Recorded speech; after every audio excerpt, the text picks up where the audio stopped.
When? Indeed. I'm stupendous. Stupendous. Stupendous even. Fantastic. That's great to hear. Happy sunny Monday. Will Ortner over in the big chair in the other room. How you doing, Mr. Ortner? Thank you for being in today. Doing all right, man. It's beautiful outside. All right. It is. Everybody have a good weekend? Yeah. Good. Yeah. Enjoy the sun. Did. Mow your lawn. Did. Do those things. Did. I also started the allergy train. It was bad. It was bad this weekend. Hey, not good. I was at a barbecue for my sister-in-law, and I had to apologize about 27 times, like for sneezing profusely because somebody next door. Oh, I thought you were gonna go with the sneeze fart. Oh God, no! I thought you were gonna say you had to apologize for a snort. There, No, sorry. it wasn't that. Okay. I'm. This is not an overestimation. I probably sneezed somewhere between like 27 and 32 times in the span of like 2 hours. It sucks, dude. It just wouldn't. The neighbor mowed their yard, was mowing their yard while we're barbecuing, and it was just like, it just throttled Too me. much. I found that the thing that gets me is grass. That is the thing that it's like. It's not a good allergy to have living in Oregon, the Willamette Valley, or Newburgh. We're literally on the other side of the river, of which I'm like 1,500 feet from, is a grass seed farm. Yeah. That's not a good place to be. No. Not a good place to be. No, it's not. If you have hay fever or grass allergies, it's no bueno. Bro. No bueno. So I did the, before I mowed my yard, I did the double shot of Flonase and the pre-Zyrtec. Oh, yeah. I look for like the highest grade, I can't remember the ingredient. It's in, same thing, it's in Benadryl. It's in all of them. I looked for the one that had the most of that in it. Yeah. And I was like, I choose you, Pikachu. You know what? Here's the deal. When do you start taking your allergy medicine? Like when you get your allergies? No, in the morning. I start taking it in the morning. No. Like what time of the year? Oh, yeah, when I start getting it. No, you need to Get start. a preempt. You need to start taking that stuff. I'm trying to find some local earlier. honey, too. Yeah, local honey does work. Yeah. Local honey works. So Never heard of that before. You got to start in like March when Fake Spring comes around. Fake Spring 1. You have to start Fake Spring 1. good. It'll suck for a couple days, and then you'll be good. And you just don't stop until you see like November on the calendar. That's what I'm talking about. All right. I had a busy weekend this weekend. So we had a Little League doubleheader on Saturday. Ooh, any bunts? No, dude. Dingers? Better. Ooh. Better than all of that. So, my son, who has bunted in a coach pitch Little League game, if you that's in the audio vault if you missed that That's one. gremlin status. It got even better. So, bases loaded, no outs. He's playing pitcher, so basically he's just lined up behind the coach who's pitching. Little blooper goes kind of like almost like over his head, right? Mm-hmm. Has a little over-the-shoulder catch. Little basket. Runner on third, it just takes off. Tags runner on third. Runner that was on first took off to second. He throws over to first, which a throw from anywhere on the field to first base at this level, and they catch it, you're like, whoa! Triple play. Wow. Triple play. And only mildly assisted. Yes. He gets the triple play, right? Unassisted double, but assisted triple. Rule in the league, though, because kids are learning base running, is that double play, okay. Triple play, not allowed. Boo! Little man did not like that. Oh, no. He was like, he looked at me, he's like, what? What? And I was like, bud, great play. Just focus on the next one. I kid you not. Very next pitch. Line drive, right back to him, catches it, gets the ball out of his glove, spikes it on the ground, goes, out 4, and runs to the dugout.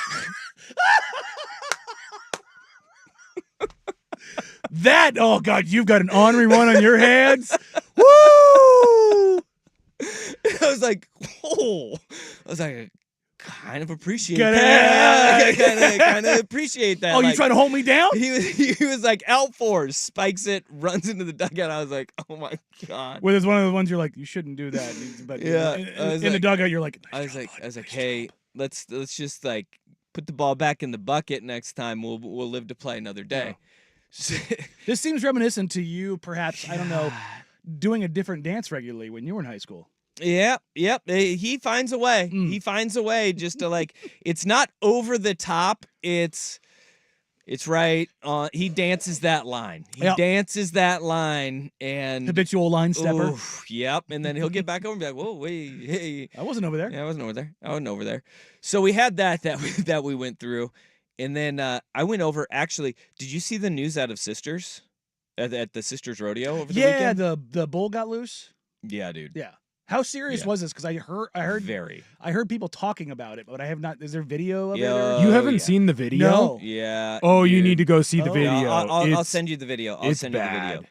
So on Saturday we go and we do for the high school. We do 7-on-7 every year in Bend, and we went over there for that. And we had so yesterday was all day 7-on-7, but one of the parents went to that rodeo. Oh. And was there that night. And he shows up on Sunday. He's like, dude, a bull got out. And we're like, what? And you're thinking, okay, what does that look like? Okay. So, Sisters Rodeo, biggest little rodeo biggest little rodeo in the world is what they call it. Bull in the arena. He's running around. He's all agitated. I would be too. They're playing Lee Greenwood, God Bless America, right? Which, as a rodeo does. As a rodeo does, yeah. But people are taking out their cell phones, and they got their little, like, cell phone lights up, and, you know, proud to be an American, you know, doing the whole thing. Bull is, like, looking around like, what is happening here? Jumps over the fence, out of the arena. For those that aren't aware, those rodeo bulls, real athletic. Yeah. And these fences are, like, 7 feet 7, tall. 8 feet tall. And this bull goes over the top. You hear the announcer, and like, you know, the guy that I know that was there, he said, like, you know, the PA announcer was really good about get to high ground, because they're not going to run up bleachers. They're not going to run up They don't stairs. like stairs. Don't like them. Yeah. Jump over a fence, got it. Yeah. But they don't want stairs.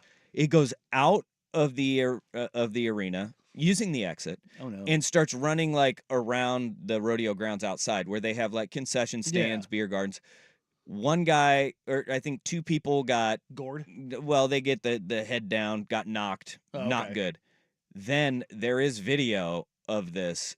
There was a woman who got tossed into the air, ragdolled like 15 feet up into the air. Like of course, if you're standing outside of the arena, you don't know what's going on, right? You don't expect that to happen. You don't expect a 2,000-pound bull to just start running up on you. Goodness. And so this lady gets tossed up in the air, lands, bull goes back at her and like pushes her into like a gate with his head. And like she's in the hospital. I hope everybody is okay. But a super scary situation there. And then the bull ended up going back to like the stock area. And you just think of the pickup men who, you know, if you've ever been to a rodeo, you got the pickup men or the guys on horses they'll basically rope the bull and they lead him back to where the stock area is. Those pickup men and those rodeo clowns, they went and it was like the bull jumped the fence and the rodeo clowns were chasing that bull over the fence. She was wearing red. Yeah. And it went by everybody else. It got a couple other people. That was you watch the videos of it and you're just like, oh my goodness. So I saw a video like Big this. Animal. There was a wild bull on the beach in Mexico. Yeah. And this like bull, like kind of like think bear in campground situation, where instead of just getting the hell out of the way, this bull like got into like a pack of food or like corn nuts or something, and this old woman decided she was going to go tell the bull no, and you can hear everybody around her telling him, "Lady, no." That bull doesn't speak English. No, doesn't speak English. Yeah. Well, and the bull hits her with one of the not the gore or the lift, but just the head lowered truck job. And gives her one good stomp. And then she got up and kind of like stumbled away. And then she came back to try to get her stuff again. It was like, man, lady, that thing is going to kill you. Those bulls are enormous. And they're just pure unadulterated muscle and rage. Well, and that's the thing with like these bucking bulls now is they are bred to be, they're like horse races. Mm-hmm. or horses for horse racing. Like they are bred to be the best of the best now. Big, strong, absolute monsters. Just units. Yeah, and you're shooting them up with steroids. What's that big white bull that has the Brahma? No. Are you talking about a name of a bull? No, yes, but there's a bull out there. Type of bull? That is like, it looks like Mr. Olympia Arnold. Oh. It has like a certain like chromosome or something in its DNA that allows it. Butcher it. Chianina? Chianina. You sure were right. You did butcher but but it has muscles on muscles. It was a bull. It was a bull. And it has muscles on muscles on muscles on muscles, right? Like it looks fake. Yeah. Yeah. Dude, that thing is like, but that's what they try to do to these rodeo bulls now. Yeah, like they have lats. It's like, why does that bull have lats? I don't understand. They've been doing pull downs. They are bred to be absolute units, and they all are. Yeah, they're just they're insane. Vancouver Ford text line 503-864-6326. I was at the Sisters Rodeo, terrifying. A lot of dudes in the stands thought they were cowboys until it was time to do cowboy ass. Yeah, you see that a lot, dude. If you got an all expenses paid trip to the running of the bulls, would you do it? Yes. Yeah, I would. I would absolutely do it. I would. I mean, I would not be the guy who's. I'm not playing the F around and find out game. Doing the dance in front of the bull? No, but I would do it for the experience. Right. Yeah, absolutely. That'd be a fun one. Plus, it would sound badass. Yeah, I mean, like I ran in the running of the bulls. That's a cool life story. Yeah. And the thing is, like, you don't have to. It's not even just the bulls you got to worry about. It's the other people trampling you. Yeah, I think I'm too old for that game now, though. Probably. You know, I think I've. You're only too old if you think you are. Look, that's true. If I'm going to spin the wheel, if I'm going to die, it's a cool way to go. I don't want to die in a cool way. Really? I think old age is all right. I think I'd just be like, yeah, he went. I want to go the Tyrion Lannister way. It was his time. On the crapper? No, that's Tywin. Oh, Tywin. Never mind. How did Tyrion go? I cannot repeat it on this show. Oh. All right. Coward. All right. So yeah, we had that going on. So I was over there, and it was I was getting the old firsthand account of what happened, and that sounds like a wild event. Nope. Yeah. No. If you ever hear bull, go the other way. Get up to high ground. Get up to high ground. Don't want to play with that game. So yeah, that happened. Yeesh. Yep. So busy weekends. Glad we're here. We had NBA Finals going on. They did. We have a 2-0 series lead by one team in the NBA Finals.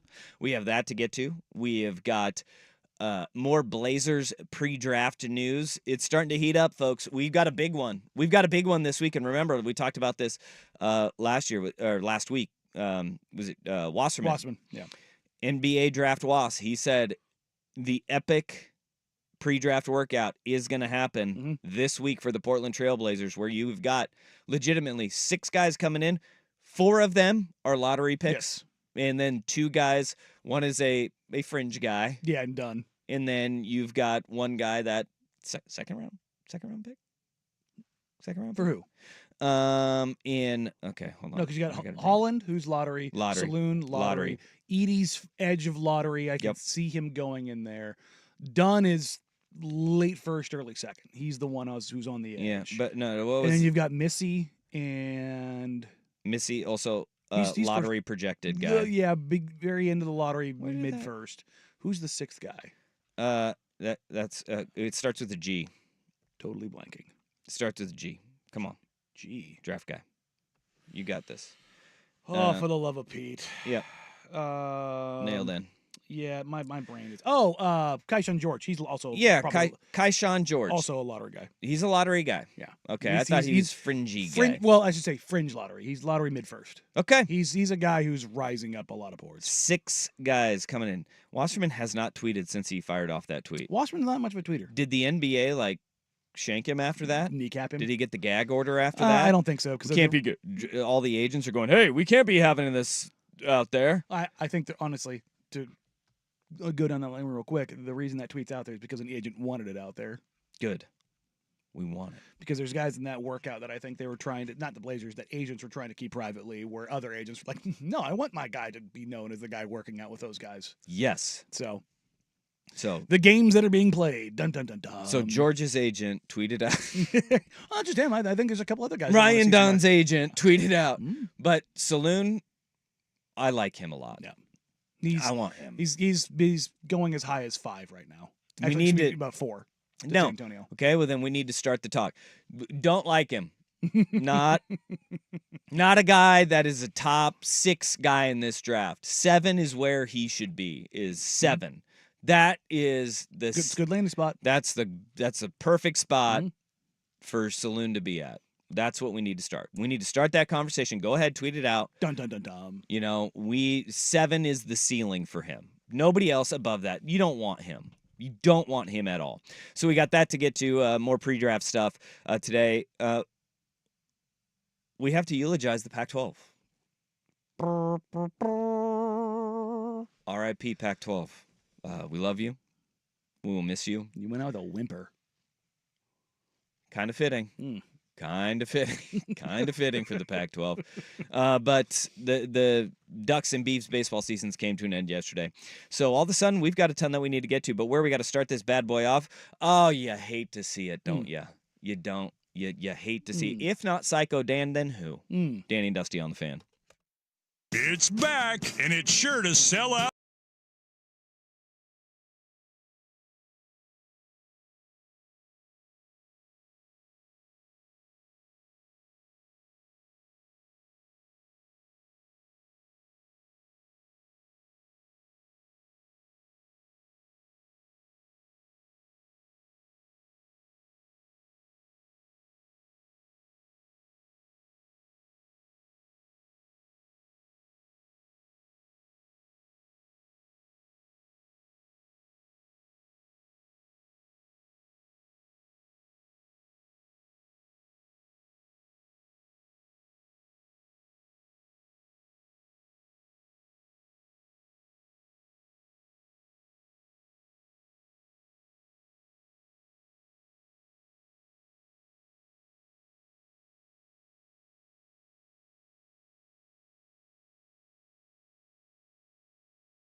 Out the tweet. Connecticut's Dan Hurley has turned down a 6-year, $70 million deal from the Los Angeles Lakers. $70 million, significantly less than 100. And will return to the UConn Huskies for the three-peat in Storrs, Connecticut.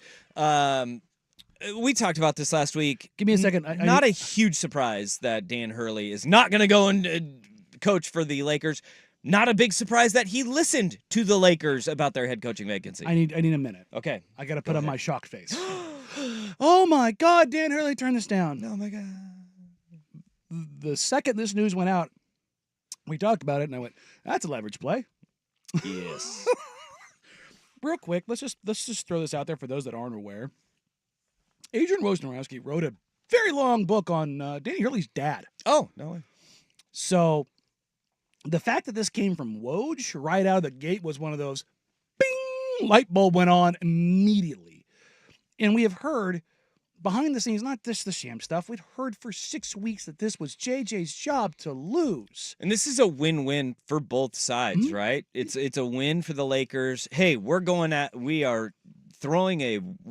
casting a wide net. We want to get the best basketball minds that we possibly can involved in this search. It's a win for Dan Hurley because of the fact that you can now say to every recruit in the country, every kid that enters a portal, I turned down the freaking Lakers to coach LeBron James and Anthony Davis because of we've got something so special here in Storrs, Connecticut. And if you don't think he's selling that, you're crazy. And he's get an even bigger win in his pocketbook because every single person that is a booster of Connecticut opened up their checkbook and said, how much is it going to take to keep him now?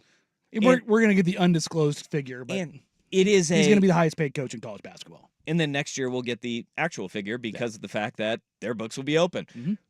And then it's a third win, triple win here for Woj and ESPN because Shams Charania of The Athletic the week before took a bath. Tweeted out JJ Redick is going to be the coach of the Lakers, and they got to spend 5 days dunking on that. And it led every bit of coverage. Wall-to-wall coverage. NBA Finals. They talked more about Hurley to the Lakers than they did the actual NBA Finals Game 1. They announced the whole, the Lakers have had their meeting, and now they're waiting on the result 40 minutes before tip-off yesterday.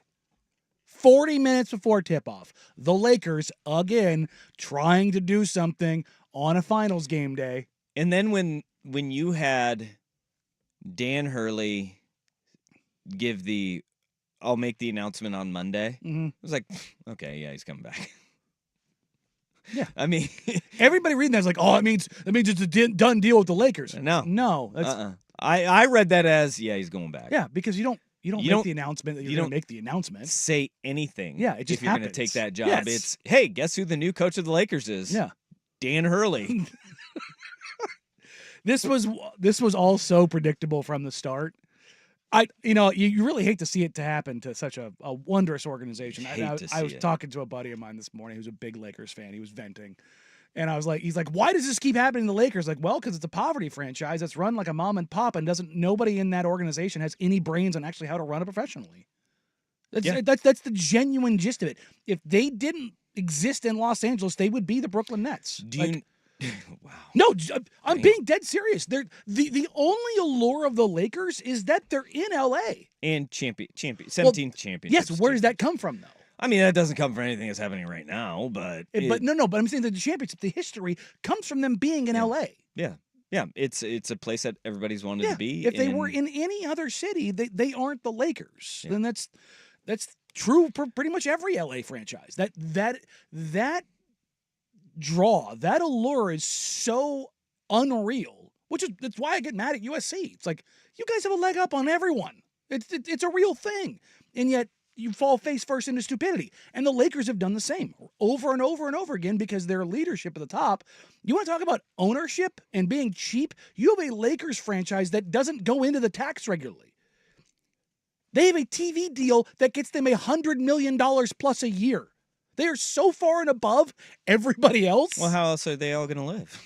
It's just, the kids need to live somehow. They need to get that money. It's just a mom and pop organization. It's the little guy trying, but that's how they run it because it's been ever since Dr. Buss passed away, this is how this organization has been run. And it's objectively hilarious. Well, now Woj is reporting that J.J. Redick will get his first formal interview with the Lakers. And that leads me to the question, all right, who's getting played more here, Woj or Shams? Which one is getting played more in this conversation? Because Woj is doing the I need to get something to discredit Shams a little bit, right? So he does this all in full court press. This is going to lead every single thing we do on SportsCenter. This is going to lead everything we do on ESPN because again, Woj runs all of ESPN's NBA coverage. He is the number one in charge. All of it. Which means all of the talent, the writers, everyone. They fall in line based on what he wants to cover wall-to-wall NBA-wise. Mm-hmm. He's essentially the executive director of their NBA coverage. Now, do we believe, because even J.J. Redick said it, right? Like, hey, after the finals is over, we'll talk about the Lakers thing. He's had to have had a formal interview at some point because that was kind of reported before. Not an official. Okay. Just a conversation. Where he was maybe or may not have been offered the job. May have been a phone call. You know, maybe just had some drinks. Yeah.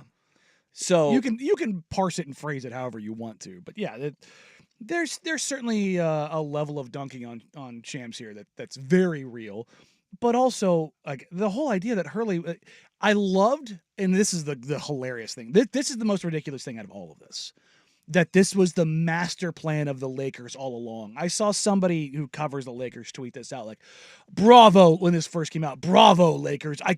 You all had us all thinking one thing, and you went the other way. I can't believe this. This is where it went." And I'm just like, you've watched this organization for more than 5 minutes, and that's what the conclusion you came to? Gotta tell you, as a Blazer fan, we don't pick very many wins up in the win-loss column. It's a fun one to. It feels like a decent little W here. Look, Blazers fans are out there right now who are like, this is perfect. Chauncey Billups runs through his contract through this year. They opt to make a change after the draft next year, and they bring in Danny Hurley. And I don't think it. Gosh, I don't think it says that. But hey. Didn't take an L on this one. But an L on this one. I love Blazers fans' willingness to find that path to run down. Well, Danny Hurley will return to UConn looking for a three-peat with the Huskies, and he will not be coaching the Lakers. Now, you look at James Borrego and J.J. Redick, the two names that really started this coaching search, they are the ones that are now dead center in the middle of this coaching search. Mm-hmm. We have heard David Adelman. His name has been brought up in this conversation, lead assistant for the Denver Nuggets and former Lincoln High School coach, son of Rick Adelman.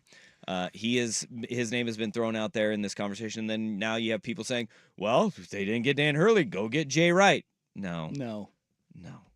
Jay's chilling. Go NBA. Jay's stone cold chilling. Not only that, James Borrego's a name that was kind of tossed around. I've heard he's very likely going to get the job in Cleveland. All right. So, better job, Cleveland or Lakers? Cleveland. Whoa. Now I like that petty. Oh, no, I mean it is a better job. Your roster makes more sense. You have a clearer path to the finals. You've got more youth, and you have your assets still. Yeah. The Lakers don't have picks. They don't got space. They're kind of hooped. Yeah. They can trade picks out at the draft at 2031, but like now. Can J.J. Redick develop Bronny James? Which was my favorite part of this conversation. It's all so very dumb. All right. No Dan Hurley going to the Lakers, and we can sleep a little easier that way. Celtics take a 2-0 series lead over the Mavs, and last night, that was a missed opportunity for Dallas in Beantown. First, Big Will Betts with SportsCenter. This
to steal that game too. We've talked about Boston has not been great in game twos of playoff series. That has been where they struggled. Yeah. Last night they did struggle mightily. They shot 25% from three, yet the Dallas Mavericks somehow shot worse, 23% from three, and it just felt like that was one that if Dallas was going to steal one in Boston, that was it, man. It was in their grasp. You had Porzingis, who didn't have as nearly as big a game, but him by himself outscored the Mavs bench. They had 9 points off the bench for the Mavs, and that's just when we had Kirk Anderson on the talk about, hey, how effective can Lively, how effective can Maxey be, how effective can Hardy or Green, like, what does that look like? But that gets beyond the point of, like, Luka Doncic was on God mode and nobody else joined him. Outside of Luka Doncic, the Dallas Mavericks shot 2 of 17 from three. He went 4 for 9 from three. Mm-hmm. The rest of the team, 2 of 17. Kyrie's been terrible. Kyrie has been awful. In last night, you kind of saw compounding everything, like as well as Luka was playing from a scoring standpoint. Mm-hmm. The ball had to be in his hand so much more, leading to 8 turnovers last night. Yeah, watching things back and just kind of diving into stuff, like you got to give Boston credit for taking them out of stuff, but also it feels like the Mavs have been super vanilla in what they've done. They've gotten away from what they were successful with against both Oklahoma City and Minnesota. And you could say, it's different personnel and you attack things differently. I think they've gotten maybe a little too cute with trying to keep things too simple. Well, I mean, which is kind of what we talked about coming into this series. Like, okay, now let's start making the adjustments. And you saw a little bit of that last night with how they were attacking and Luka's aggressiveness and pushing the pace a little bit more than they had been previously. Defensively, I like what they were doing. They were, and it wasn't just the Boston was missing open shots, although they missed open shots. Like, Jason Tatum's been terrible. He's missing like layups now. Yeah, I mean, they are bothering him left, right, and center, but he's finding a way to keep things going. As a creator, the Boston machine that is must drive and kick has been going relatively well, but you saw it last night. Yeah, it was a bad shooting variance game. But also I think Dallas was doing a very good job of limiting good shots and making other people that they want to take those shots, taking those shots. And they're going with the make anybody but Jason Tatum kill us. They're throwing a ton of double teams at him. Hell, you're seeing triple teams being thrown at Jason Tatum. And to his credit, people are saying Tatum shooting terribly. He's damn near had a triple-double last night. 12 assists in that driving kick that you're talking about. But Dallas, with that vanilla approach to how they're playing in this series, it was, all right, we're going to let somebody else kill us. It won't be Jason Tatum. It wasn't Tatum in game one. It was Kristaps Porzingis in game one. And it was Jaylen Brown in game one. And it's been nobody but Luka for the Mavs. And in game two, it wasn't Jason Tatum again. But I think that Jason Kidd was looking at it going, there's no way that Drew Holiday is going to keep this up. He ended up shooting 11 of 14 from the field. And only taking 4 threes, which means he was getting to the rim and getting into that mid-paint and torturing them. He was a man on fire. 26 points on 14 shot attempts, which is nuts. 11 rebounds, 3 assists, 0 turnovers, and a steal and a block. I mean, he did everything. Blazer great, Drew Holiday. Indeed.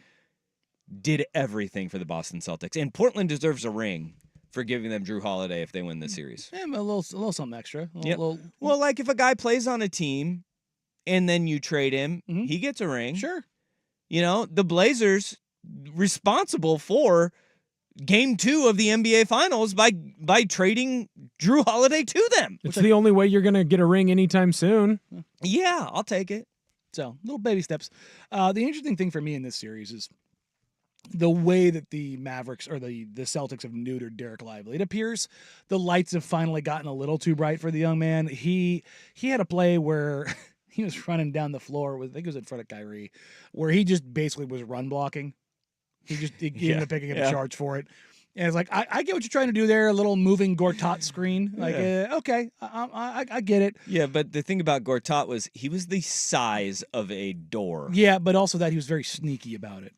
But Lively's, I mean, he was a minus 15 in last night's game. He just, mistake after mistake after mistake was exacerbated just because he's young. And I think that was something that I didn't think it would go that far sideways. Through 2 games, that has been the case. The lights have been a little too bright for him, and I'm not killing him for it. That's just the reality of it.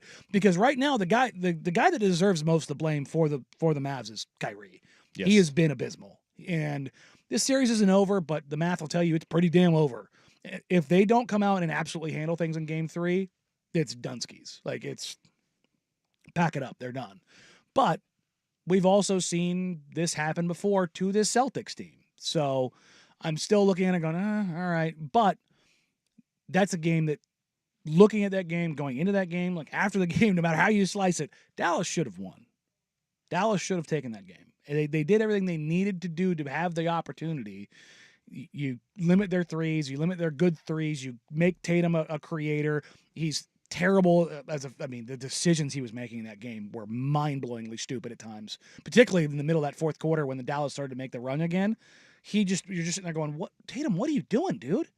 And he just had a couple of those brain fart moments where you go, "Okay, here's Dallas's chance," and then Drew, then White, and it was like, never mind, that's over. And then you had the chase down block. I mean, it was a foul.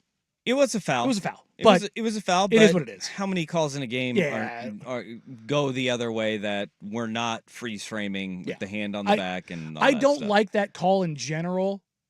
The whole he got the ball afterwards. I'm like, yeah, but the reason he got the ball was because he got his whole hand. Yeah, he was gonna get rim checked on that dunk hand on the back. Yeah, exactly. And that's the thing is like I look at that and I go, yeah, it was a foul, but it happens. I mean, if he gets the dunk and the and one. We're looking at it a little bit different. We're probably looking at a very different game. So, yes, it was a very big spark point. But, I don't know, doing something before the final 2 minutes of the game is probably the way I would have gone about that. Also, we have to remember, officials aren't always in that position, right? Like, yeah, we have a camera angle directly in the, line of sight. You can't expect the official to have the exact same view that we do at home. And so those things happen. Boston's up 2-0, and here's the thing. As much as Kyrie needs to show up for Dallas when they when they head back home, Jason Tatum has to show up in Dallas. Yeah. Because on the road, they will play better. Yeah, exactly. On the Vancouver text line, Holiday started the series as plus 2,500 to win MVP. Seems like a pretty good bet right now. Hells yeah. I would call him the favorite right now. He should be. And that leads to, it's him and then Jaylen Brown. Well, actually, it's probably him, then Luka, then Jaylen, just because Luka's performances have been. Because if all of a sudden the series swings and it goes 2-2. Look, we could be heading back to Boston with a 2-2 series. Yeah. And then if this thing gets 2-2, all right, now we're off. Because Porzingis went down with his other calf, and it was like, and they're saying he's fine. He's saying I'm gonna die on the floor and all that stuff. But at the same token, you go, I don't trust that at all. Also, Luka's clearly being shot up with something. He's dragging that leg up and down the floor, banged up on both sides. He's got a little bit of Big Ben though. Like the minute he's hurt, he makes sure everyone knows he's hurt. Also, really smart, responsible gamblers got Jaylen Brown and Luka before the series started for Finals MVP. And we should continue to talk about how great they're both playing and not how good Drew Holiday's been playing. For unknown reasons. That's right. Clearly. Okay. Well, more on the NBA Finals as the show goes on as well, including Jason Tatum is the blank best player on the Celtics in the NBA Finals right now. But, of course, right now we have to dive into some Stanley Cup talk, right? No. Let's talk puck. No, we won't, because an impressive streak is going to continue. Danny Dusty on the Fan. The Fan merch line.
in sports is going to continue. You see the Steelers gave Mike Tomlin an extension today? Yeah, nice little 3-year bump. Yeah, he'll be the head coach of the Pittsburgh Steelers through the 2027 season, which means that the Pittsburgh Steelers will have 3 head coaches over a 58-year span. And by the way, Mike Tomlin will only be 55 years old in 2027. They could very easily go 60-plus years with only 3 coaches. And each coach having Super Bowls. Chuck Noll took over in 1969. He handed the keys over to Bill Cowher in 1992. Good God, that's a long run. Who handed over the keys to Mike Tomlin in 2006. Good God. And then Tomlin took over run? the 2007 season. It will be 20 years on the dot that this contract extension runs out for Mike Tomlin. So Tomlin was dumb young when he started. He was one of the youngest coaches I believe he was the youngest At that coach point in the NFL when he took over. God. And now hell, he was 38 years old when he took over. What's a more insane run, that coaching run or the Packers' current quarterback streak?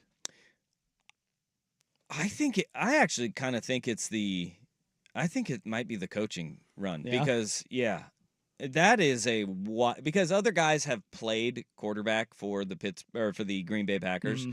You know, whether it's spot starts or whatever. So it's been I want to say it's been 7 starts across the. But you have starting with Favre, you're looking at 30 plus years of 3 quarterbacks really.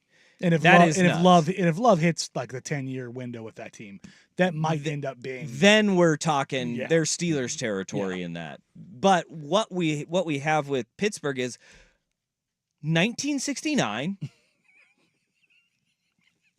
Nice. 1969 is that was 2 head coaches ago. You go back to 1969 with Chuck Noll. I mean, you're just Mike Tomlin, Bill Cowher, Chuck Noll. What? Can you imagine being born in 1968 and having 3 coaches in your lifetime? Yeah, that's just bonkers. Just think of all right, what other teams have had head coaches for a really long time? And you'll go, all right, so if you go New England with Bill Belichick, they had Belichick. Before that, though? Before that, God. it was they were turning coaches out, right? This is the craziest part is that it's 3 coaches that have had incredibly long runs. How long has Harbaugh been in Baltimore now? John Harbaugh, I think he's been there I think he's the second longest tenured coach. It's got to be close to 15. Yeah. And they go. So they've had 3 since 1996. Yeah. When they restarted the franchise. Yeah. Ted Marchibroda in 96, 99, Brian Billick, John Harbaugh took over in 2008, 1 year after Tomlin took over. See, I thought Billick was Pittsburgh. first. No, it was Marchibroda from the move from Cleveland. Noll got hired in January of 1969. 6 months later, we landed on the moon the first time. They've had 3 coaches since we landed on the moon. We landed on the moon? Yeah. Well, it depends on who you All right. All right. Sweet. That it's the craziest run that we've seen. Yeah. And even Billick, he was we think of him being in Baltimore for really long. He's 9 seasons. Which again, it is a long time. It's a good run. It's a good run. Yeah. But you're talking 3 coaches with a decade plus. They're going to average, and I think they will get him to a 20th season. He'll get to 20 seasons on this, right? On this deal. Yeah. I think it's going to go beyond that. They're going to get to 60 years with just 3 head coaches. I think you're probably going to see another extension because, again, he's 52 years old right now. Yeah. He'll be 55 when this thing ends. And nobody is saying that that's too old to be a head coach in the National Football League. But Pete was, 55. 72? Yeah, but so was Belichick. Yeah. You know, I can see Tomlin coaching into his 60s. He's a lunatic. Yeah, and right now, okay, so if he gets that next extension after 2027, he'll still be 6 years younger than John Harbaugh is today. Which is John Harbaugh's 61. It does not. John Harbaugh does not strike me as 61. No, at all. Well, neither does Tomlin. Tomlin, Jim does. Jim strikes me as 61. He Yeah. looks like Joe Paterno right now. Yeah. I mean, the fact that Tomlin looks like Omar Epps and neither one of them are aging. Yeah. Like they seem stuck At in about the program. 38 years old. Since the program was released in what, 94? Good lord. 93 or 94. Yeah. Omar Epps is aged like 7 years, and so is Mike Tomlin. Yeah. Like it's crazy. Yeah. That They only age on leap year. Do you want to play the new fun right. game? That's right. Do you want to play the new fun game of who's done this more? Steelers getting new head coaches or Hulk Hogan wives? I'll go with Hulkster more wives. Yeah. Trick question. It's even. They've both had 3 coaches since 69, and he had 3 wives since, what was he born, 53? Dang. He's had 3 wives. All right. Just got married. Congratulations to him and Miss Sky Daily. I didn't know where Hulk Hogan came into this, but I'm know. assuming it popped up on your Twitter feed But as a. Speaking Is that of a recent one? of Congrats. marriage, I just saw a thing that was like, some people have been married more, and I was like, Hulk Hogan fits this show perfect. Hulk Hogan does. Did you see the video of James Harden's girlfriend catching the bouquet? Yes. His face. That was a man that does not want to marry her. That is a man that never wants to see any kind of ring. No. No rings in that man's future. No. And we know it won't be on the basketball court. It won't be in the private light either. Pure dread on that man's face. His hands are going to be clean. Nothing. Well, no, they're not clean. Of rings. There you go. I mean, come on. A lot of glitter, probably. Lot of glitter. A lot of glitter. Lot of glitter. It should be noted as well, prior to Chuck Noll, the Pittsburgh Steelers had 13 head coaches from 1933 to 1968. They had 13 head coaches. From 1969 through 2027, it will be 3. Goodness gracious. God bless you, Mike Tomlin. And they're always good. That's the other thing. They're always good. Never had a losing season. That's crazy. All right. 503-864-6326. That's a Vancouver Ford text line. Let's start hour number 2. You have a new mock draft. 2.0 is out. 2.0. 2.0. Mock draft 2.0 for Jack Ramsey's. Let's start parsing through what it looks like. The last time you released a mock draft was 2 weeks ago. No. 3 weeks ago? A month ago. A month ago? Yeah. It was that long ago? Quick, yeah. Wow. All right. Well, it was May 12th. That's how long ago it was, huh? May 12th or 14th. It's one of the I other, thought it was more recent than that. Yeah, no, it's been a hot minute. All right, the Blazers since then have brought in a host of pre-draft workouts. And they're bringing in a host of people tomorrow. We know that a lottery pick who is projected in the top 10 has a very significant injury and measured far shorter than what we thought he was. Now we move forward. Here we are a month later. What does it look like for the Portland Trail Blazers and the rest of how this first round will shape up? Danny and Dusty on the Fan.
It's the 10th annual Fan Golf Classic. Oh.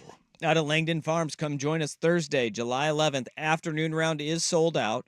We do have limited, I think we're down to one hand on how many spots are available. That's all you need. Foursomes are available in the Fan Golf Classic for the morning round. So if you want to show up and you want to be a part of the events, sign your foursome up now at 1080thefan.com. Matt's Barbecue is going to be back for lunch. Victorico's Mexican Food has got the breakfast burritos for the morning round. You've got the Michelob Ultra driving range. You've got the par 3 6th hole presented by Doers. All across the course, we will have vendors out there making sure you are well-fed, hydrated, Indeed. and having a great time. So go and sign up right now at 1080thefan.com. The Fan Golf Classic 10th annual, brought to you by Autotown GMC out at Langdon Farms, is Thursday, July 11th. All the show's going to be out there as well. We're a month away. We are a month away from tomorrow. 1 month. All right. Blazers pre-draft workouts, they are continuing. Ramping up. You've got the star-studded 6-man workout that is coming to town this week. Mm-hmm. At some point, according to Jonathan Wasserman. I'll say it's tomorrow. It is tomorrow. And it's got and some... it is going to be closed. I can confirm that the workout is going to be closed. Womp, womp, womp, womp, womp. How many agents are behind the wanting these closed? One like big, agent, or I guess it's agencies. not agents, agencies. One yeah. big player. Okay. One big player is really they have more clients than anyone in this draft. And they're the ones they're kind of dictating how things are going. Closing the doors on it. All right. Well, I get it. Sucks. Like I get it. I think it's dumb, but I get it. Well, you released Mock Draft 2.0 a month after your first one. Do you want to give us kind of your rundown of what you had initially? Like, just do top 5 on your first one. On the first one, and then give us who you had for the Blazers at 7 and 14. Yeah, my original mock, no surprise, had Alex Sarr 1, Zach Rieseshay 2. Like that's the 1-2 that I. For me, even now, I only changed that just because of there's some other guys that I've heard moving around. It's this time of season, it's smokescreen season. And I made some pretty drastic changes based on intel, intuition, and discussions. And I'm going to do one more mock before the draft. I'm probably going to end up going, I probably adjusted too much on a couple guys. But I wanted to kind of give an idea of how things shaped out. So this was a month ago. Sarr, Rieseshay, Shepard, Dillingham, Buzelis. Okay. Modest Buzelis. That was my top 5. And that was... Rob, don't call him Kenny Dillingham. There you go. Sarr Reed to the Shepard. Hawks, Rieseshay to the Wizards, Reed Shepard to the Rockets, Rob Dillingham to the Spurs, and Modest Buzelis to the Pistons. Okay. Who did we have at 7 going to Portland and 14? For the Blazers, I had 7, Cody Williams, at 14, Tijon Saloon. All right. Here we are a month later. A lot has changed in the conversation around prospects, and we've started to see what some teams are doing. Little teams showing their hands. And I think one that, or 2 teams that are absolute wild cards as it pertains to what the Blazers will do. The Atlanta Hawks, I do believe there is that conversation that they don't know what to do at 1, and they don't know. That doesn't really pertain to the Portland Trail Blazers because they're not going to be... It's going to be Sarr, Rieseshay. Not selecting somebody that's not going to be there for Portland, right? I think the 2 teams that you could see that trickle-down effect outside of Charlotte, which is directly in front of them, are the Pistons at 5. Yep. And I think the Rockets at 3, too. To an extent, yes. I think that they're pretty much locked in on Reed Shepard if they're going to make the pick. I would be shocked if they didn't go with the Reed, just because even though Klingen's probably rated as the number 3 overall prospect, like there's no way you can fit Şengün and Klingen on the floor together. Yeah. And they're so dedicated to Şengün. Like he's their best player right now. And he's baby Jokic in a sense. And look, could they decide like, hey, the defense just isn't there, and I don't know if we can have him as an anchor, and you'd have to have a very specific center around him to make this work. Like you almost need like a Chet Holmgren to make it work. Yeah. So, and that scarcity, that rarity, maybe they move off of him for a star. Like they're not just giving him up. Like it's like go get a star. And like, I think that is where it is like, all right, we've heard that smoke over this offseason. You've heard them linked to Kevin Durant in the past. Jimmy Butler's a guy I've heard linked to there, but it wouldn't be for Şengün. It would probably be for Jalen Green. But yeah, there's a lot of different things that I think they can do. For me in this draft, despite all of the smoke and discussion, I still have Sarr 1. It's just so hard for me to believe that the Hawks would pass on Sarr. To me, he is clear and above the best player in this draft. A 7-footer that can run like a gazelle. He is an elite mover. Has a body that is ready to play. And I don't care if he doesn't contribute on the offensive end at all. I don't. Like, whatever you get from him as a rim runner, as a spacer, as a connector, just like that's bonus, because defensively, I genuinely believe he has the propensity and the capacity to be a defensive player of the year candidate. He won't, because Victor Wembanyama exists. Dude, there were now it wasn't the NBL, it was in Australia, right?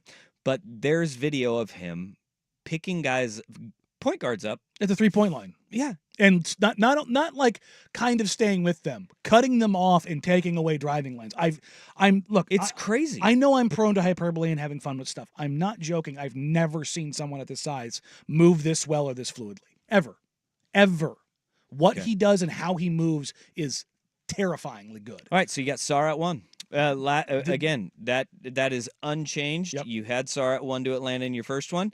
You had Zach Rizachet going number 2. This is the big to change the for Washington Wizards in your last draft. I take Klingon at 2. Ooh. And that to me is, I think, something, because we're talking about Klingon's this great prospect, like, and he's number 3 overall on the board and all this, and I sit there and I go, what do the Wizards not have? Who did they just trade?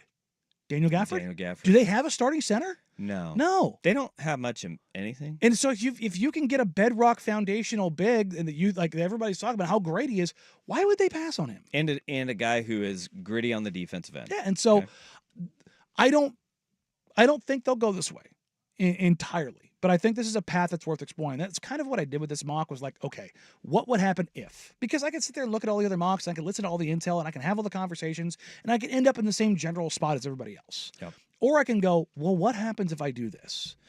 And the chain reaction to that is it pushes Rizachet down. What do the Rockets have a litany of? Is it like 6'7" to 6'9" guys that are wingy and do stuff? Yeah. So do they perhaps trade out of 3? And a team moves up there to take Rizachet, or does Rizachet fall to his French teammate and Victor Wembanyama and go forward to the Spurs? And now you start getting spicy. And I've talked about this for a couple weeks now. The Pistons hired Trajan Langdon. He is not attached to Jaden Ivey. He's not attached to Cade Cunningham. He's not attached to Jalen Duren. But if he wants to make like some of these guys work because they aren't his guys, instead of going and drafting another toolsy guy, which they have a ton of up and down their roster, why not go get a guy like Dalton Connect and give yourself some semblance of a balance with your team? Make things easier for your guys so that you because you don't have Bogdanovich anymore. You got Simone Fontecchio, who like did make things easier for you because he was a competent, like higher level shooter with a high IQ. You put Dalton Connect on the floor with Cade Cunningham, all of a sudden it's a little more room for him to operate. And you can maybe make some calls that you want to make on guys. Is Jaden Ivey a guy that you want to pursue? Is Jalen Duren the big that you want to run with? Is Cade the guy you want to hand a 5-year, $225 million deal to? Mm-hmm. And I think having, like, I know I've pushed back against this for the Blazers, and there's a reason for that. The Blazers don't have a litany of toolsy guys. They're still trying to add those guys to where that makes sense, and they have their veterans still. So, and if that ends up happening, now you're looking at a spot where the Blazers have quite a bit of guys to choose from at 7. You've got Tejan Saloon. You've got Modest Buzelis. You've got Cody Williams. You've got, if you want him, Ron Holland. I'll just say this. As it pertains to the G League Ignite guys, Modest a little bit, but Ron specifically, there's been a lot of stuff out there that indicates that Ron might actually fall out of the lottery.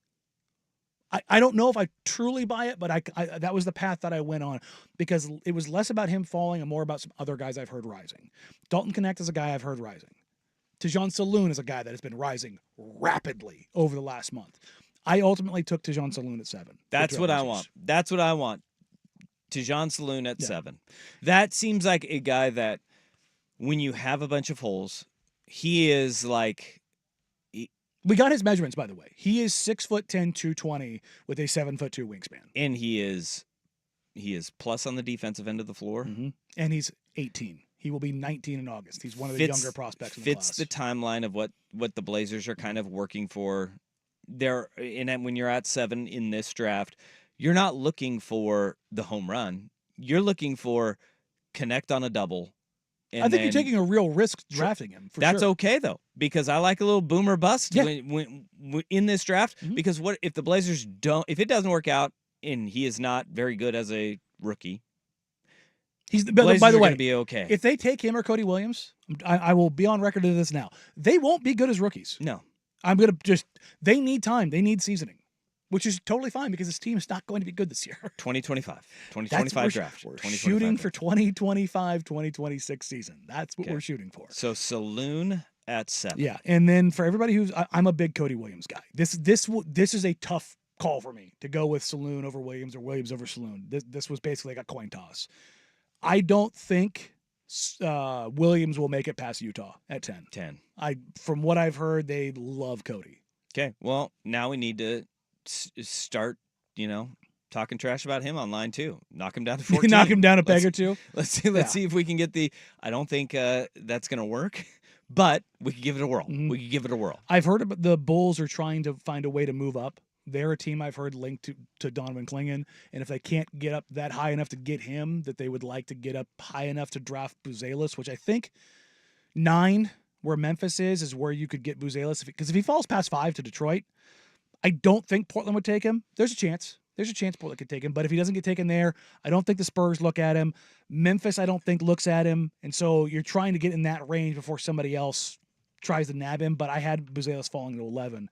Devin Carter is another guy that's flying up boards. I've heard he might go as high as 8 to the Spurs. I have him going to OKC, but Big East Player of the Year. he's just a dude. For 14, with who was available through this mock and through this process, I gave the Blazers Khalil Ware. All right, the former Oregon Duck who transferred to Indiana this past year. You're looking at a backup center in that position. And you're rolling the dice on him because traditional big that is very athletic. Yes. But at the same time, he was a 5-star recruit. It didn't high end talent. It didn't work out at Oregon. He was much better when he went to Indiana this past year. And now we're looking at, all right, he is another project. He's a 2 and done. Yeah. In college basketball, but a guy that has a very high ceiling, and He's a legit 7-footer with great touch and has shown the capacity to maybe step out and knock some down some shots. that could be a guy though that you take him at 14 in a draft like this. There's going to be somebody behind him, and that is going to be probably better. Yeah, and and then we're going to have to do the Bam Adebayo thing all over again. Yeah, the thing about him is though, is you look at him and there was obviously some negative marks coming out of Oregon. From what I've heard, he's done a really good job in interviews of not downplaying but answering those questions and just kind of discussing why things went the way they did and why his motor didn't run hot or the questions around that. And he's been very adamant that in workouts that he's showing that he can get it done. That just playing through the workouts as hard as he can. That's all he can do is go, hey, look, this is who I am kind of situation. So I think there's a couple different options there. If the Blazers wanted to again, if they wanted to double down the wings, they could go with a guy like Keyshawn George. If Holland does fall, which I think is a very real possibility that he could be available at 14. If the Blazers took Holland at 14, that's a much easier pill for me to swallow. Okay. It moves that we are expecting this Blazers franchise to have this offseason is Malcolm Brogdon being dealt out. Yes. Another move is likely in that backcourt one way or another. We don't know whether it's Anthony who or it is. not. We're not sure what they're going to do, but alleviate that logjam a little bit. Mm-hmm. If the Blazers do go a big, whether it is, nobody believes it now that Donovan Clingan will drop to 7, or Sure. if it's Kel'el Ware at 14, okay? If they go big, what does that mean for the front court moving forward? Because DeAndre Ayton is there. Robert Forget Williams. Robert Williams is still a Portland Trailblazer. And Duop Reith. Do we expect movement in that front court then? Well, I think that if you draft anywhere but the wing spot, you're gonna get movement. Faux show. So Okay. All right. 503-864-6326. There can't be this many dumb people out there. I should. Yeah. Just take your money and burn it. Next on The Fan. Hello, sports.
Would you Go on. Would you venture to guess what the team with the 4th most tickets to win the national championship is this year in college football? It's not Colorado. It is Colorado. God dang it. Look, last year I get it because it was fun. It was dumb. It's like, oh, this is people are stupid. But fool me 18 times? Yeah. Come on, man. 4.5% of all bets coming in for a college football national champion are coming in on the Colorado Buffaloes. Their odds to win a national title have gone from plus 20,000 to plus 12,500. And there's people putting their hard-earned money on the Colorado Buffaloes to win a national championship in college football this year. This is the same Colorado football team that many believe are on upset alert in week 1 when they host North Dakota State.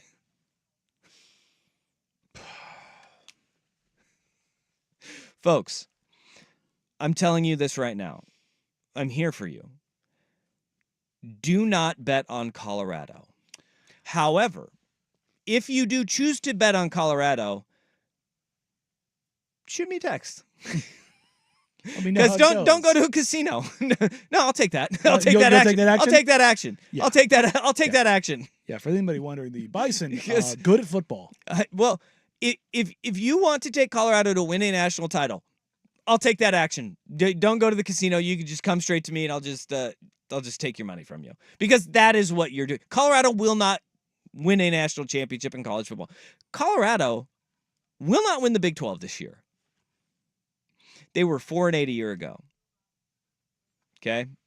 They were 4-8 a year ago. It was a disaster internally there. Their offense was not the problem. They fired their offensive coordinator. Coaches are leaving. Players are leaving. That's saying it's still actively leaving. It still is an active disaster. They're going to the portal just as much, well, not just as much, almost as much as they did a year ago to fill all of the holes because of all of the broken promises. You are seeing guys that actually played significant snaps there a year ago hit the portal and they're like, I'm out. I'm not doing this. I hope, and I've said this since the day he was hired, I'm interested. I hope it works. This year is not the year it's going to work. It's not going to work. They are so far away from being a national championship team.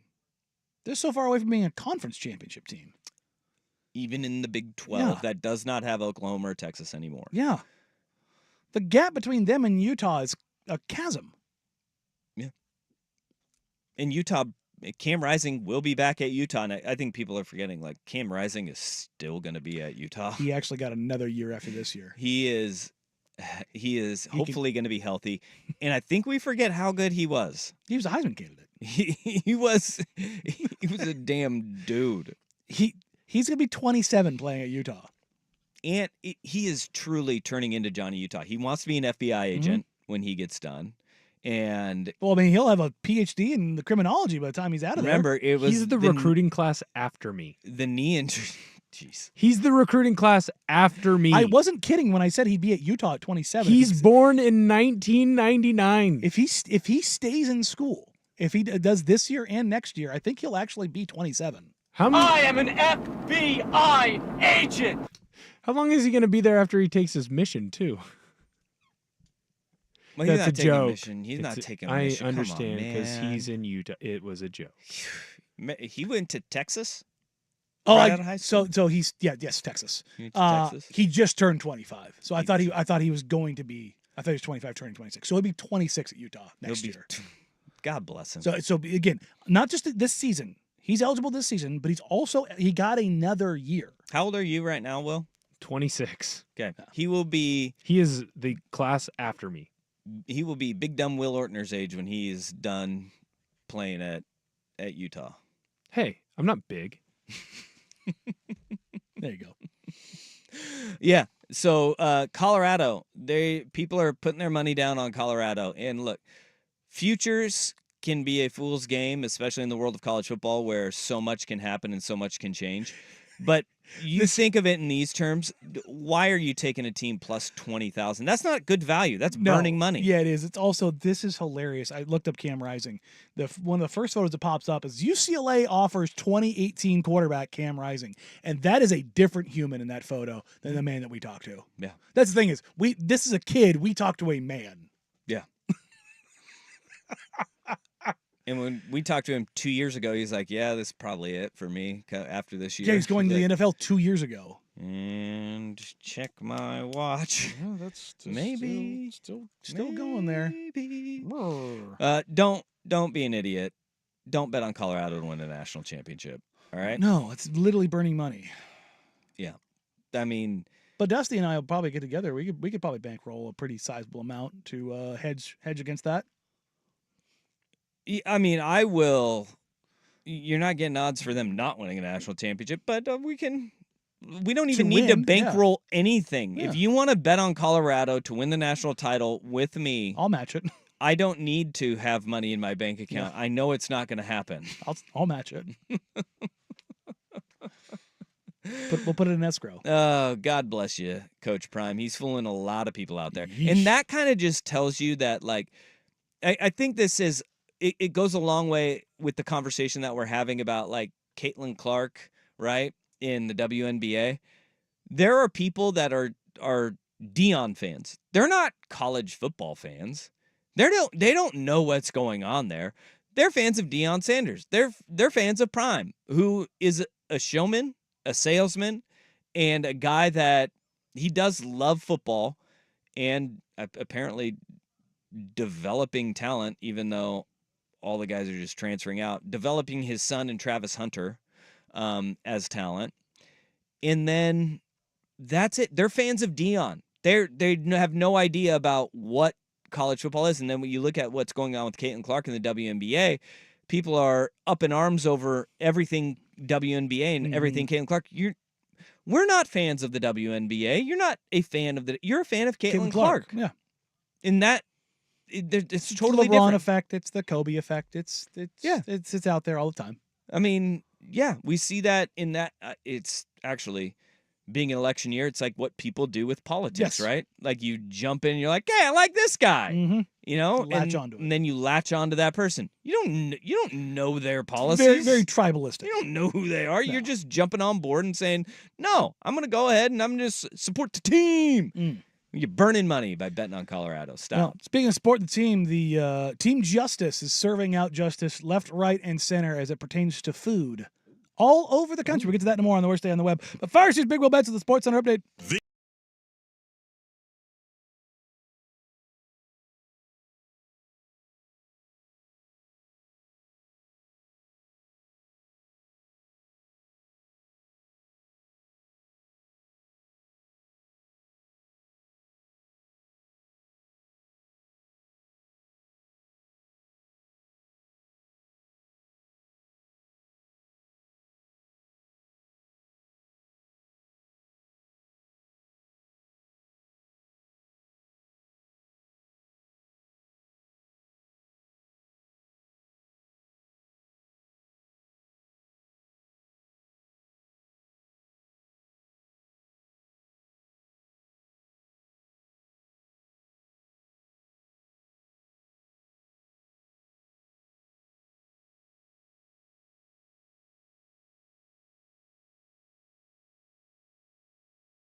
Well, that sucks.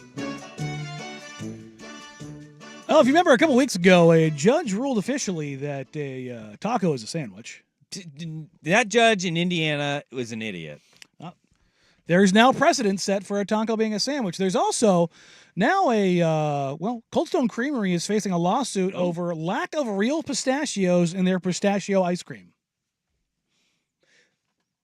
Subway got sued in Europe for their bread not actually being bread, but instead cake, because the sugar content was too high. All right. So what grounds do we have here with the pistachio? I assume if I'm eating a sweet treat that it is not real. It's all artificial. Like, were they advertising real pistachios? This is the thing. The plaintiff claims, according to her lawsuit, she reasonably believed that the pistachio ice cream she purchased from the defendant contained pistachios. I'm on a diet. But Duncan later learned after reading the company's website that there were no pistachios, a member of the cashew family, in the frozen dairy product, but rather pistachio flavoring, just defined as a mixture, and then goes on to lame that. So it's on the website, though. It's on the website, but not disclosed on the product. Well, yeah, because you go in and it says on the board there. They usually, particularly as it pertains to nuts, yeah, they typically do put does or does not contain real X nut because of allergies. Yeah, and this says though that cashews are in it, so it does say that. Like it has no. It says it's a cashew. Remember the cashew family. Oh, so it has nothing. No. Oh, I thought when you said that, I thought it was alluding to it has cashews. That's but from not. the lawsuit, like the verbiage. I was reading it directly. Oh boy. Because here, when consumers purchase pistachio ice cream, they expect pistachios, not a concoction of processed ingredients. Noting that competitors such as Haagen-Dazs use real pistachios in their ice cream. Nuts. This is nuts, dude. Here's the other thing. So nuts. And Duncan also takes issues with the ingredients in Cold Stone's mango, coconut, orange, mint, and butter pecan ice creams, and its orange sorbet. Oh my God, you're going to a ice cream place. I'm gonna sue the Crush because it's not real oranges or real grapes in there. What are we doing? This is nuts. We are dumb. Here we go. Here, the lawsuit has been allowed to proceed. This is part of the judge's write-up on it. And if the answer is no, should a consumer ordering pistachio ice cream expect actual pistachios? That is part of the brief. If the answer is no, should that leave them with a bitter aftertaste? For the judge, whose decision was released in May and is allowing the case to proceed and under the claims of deceptive business practices under New York's general business law. All right. So they're saying real nut. At any point, does Cold Stone say made with real nuts? Does not appear to. Yeah. For the flavors named in the lawsuit, the judge said the consumers are able to see for themselves there are no chunks of what appear to be specific ice cream ingredient or specific ingredients in the ice cream that would indicate a particular ice cream contains a certain ingredient. Yeah, I get the lawyer talk that they have here. This is all just very stupid. And this lady. But here's the thing: is the plaintiffs in almost all of these have won. Yeah, they're gonna win. Like they have won almost. Like the Subway one, the bread cake. That's an actual thing that happened in Europe. She shouldn't get ice cream. You don't get to sue ice cream. Sprinkles are for winners. Yeah. No, you don't get to sue ice cream and then continue to eat ice cream. Never again. Ice cream is gone. She should be be banned from ice cream. Salt and Straw's over here like, well, we've got real ingredients. That's right. Maybe that's what it is. She's a plant for Salt and Straw. Not. I think she's a plant for something. Salt and Straw goes too far with a lot of their stuff. All of it. Well, I mean, it's ice cream. The sea salt with the caramel ribbon, that's good. That's really There's plenty of good, but they go too far with everything. They go way too far. I mean, it's like we're a step from like taking a burger off the grill, chopping it up, and throwing it in ice cream. I don't need wasabi ice cream. Do you think this lady threw a fit at the Cold Stone, like at the shop? Because it was afterwards, 100%. The leg that Cold Stone has to stand on here is that it's on the website that you're not. But the legal standing will be you should not have to go to a website prior to purchasing the product. Well, if you are expecting all natural ingredients from Cold Stone Creamery, I got another lawsuit for you. I want to sue you for being dumb. Look, I'm thinking you're expecting some GMO enhanced nuts. Yeah. But I think that's well within the bounds of expectation. Look, do not like pistachio flavored really anything other than pistachios. Love me some pistachios by themselves. I've been on a nice little pistachio kick. I got some Pistachios are delicious. got those pre-shelled like chili ones that they have at the store. Yeah, those are good. And they also just came out with the salt and vinegar one. Very Ooh. tasty. Ooh. Salt and vinegar I mean, ice cream? No, pistachios. Pistachios. Oh, okay. Yeah, I yeah, was still on ice cream. I was Oh, like, dude, gross. If you don't think salt You're and vinegar, gross. if you don't think that salt and vinegar ice cream exists, you're out of your mind. No, dude. If it's next, that's gross. It's like my buddy who gets the ketchup flavored Lay's. Like, you're gross. That's gross. Don't eat that. So, she just really likes pistachios, huh? Is that what I'm Jude's has a salt and vinegar ice cream. Yeah, like I said, it's like Who it's does? out there. Jude's. Oh, What is Jude's? It's like a he's an Is idiot. it like an like a- Indiana ice cream like a company? boutique brand. Yeah. Indiana Jude ice is an cream company. idiot. Yeah. But yeah, if you like I said, if you didn't think that existed, yeah. Also, Salt and Straw has a strawberry balsamic vinegar. Yeah. A ice cream. strawberry Balsamic vinegar, yeah. Wasn't even Yeah. going to try it. Yeah. Knew I couldn't do it. Wasn't going to try it. Yeah, but I'm saying like the salt and vinegar is like as far as weird flavors go, salt and vinegar ice cream isn't that weird. To be It's not honest. that. Yeah, it's No, not that that's far weird off. to me. That's gross. People like, and I love this. The salty sweet. Yeah, but the Ooh. vinegar is where it'll get people though. And Yeah, it does. It gets you right in the back of the mouth. Fritos and Fritos vanilla ice ice cream? cream is Wow. delicious. Just get you some vanilla ice cream, like some Tillamook vanilla ice cream. There's an And ice then cream just- place that will sell Fritos as a topping. Use Fritos as a little scoop. It is money. But So good. yeah, this person's probably going to win. And also, I was just saying, How much are they suing for? That was not disclosed. Millions. They probably are. The counter from defrauded the me. defense here is that $8.97. when one orders Moose Tracks ice cream cones, the hoof prints of the largest member of the deer family is used as an adjective, not as a verb, and basically like saying like, well, other people are it's deceptive. But I will say this: if I'm ordering an ice cream or that has a particular nut Mhm. flavor, I do expect that nut to be in there. I have zero. No? Nope. If it is a sweet treat, If you got a I'm peanut going- like a peanut butter ice cream, like you wouldn't expect there to be peanuts in there. no Really? peanuts. Yeah.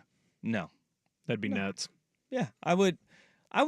I have zero expectations when it comes to. I feel like if you're going down the sweets road, it's all bad for you.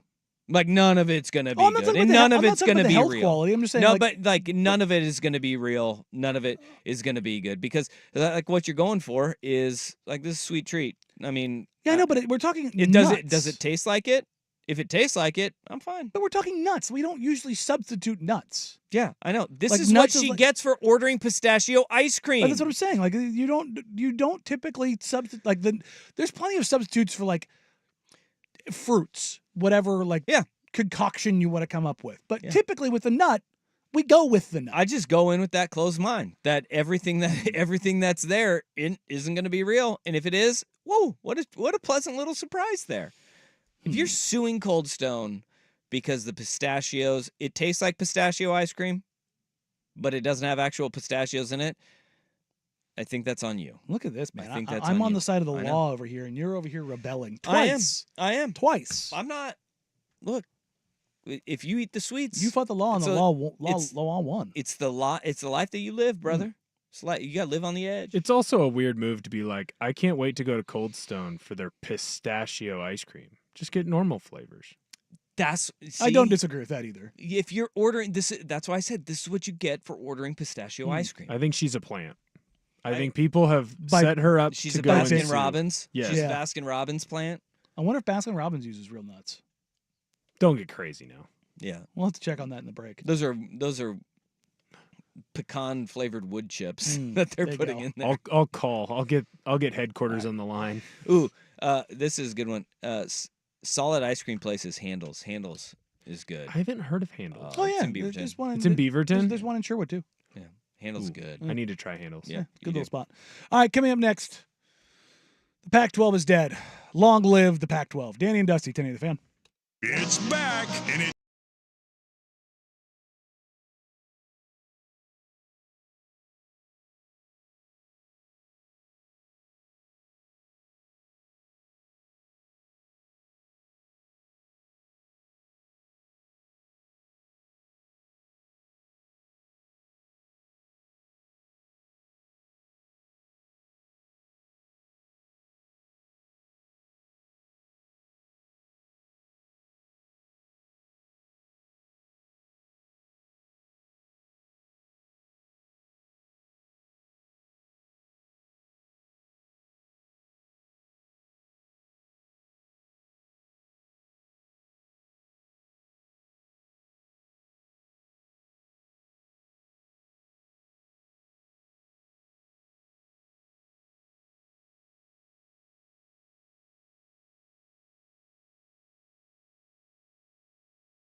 And there you have it, courtesy of ESPN, as the Oregon State Beavers get rocked by Kentucky. The Oregon Ducks also follow suit, getting rocked by Texas A&M. Both Oregon programs, Oregon and Oregon State baseball, the final playing Pac-12 programs remaining in the history of the conference, unfortunately go out with a whimper.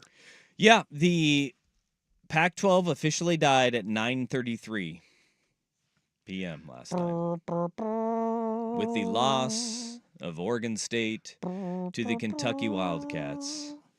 The Pac-12 as we know it is dead and gone. That was the final two teams were Oregon and Oregon State remaining in the college baseball tournament.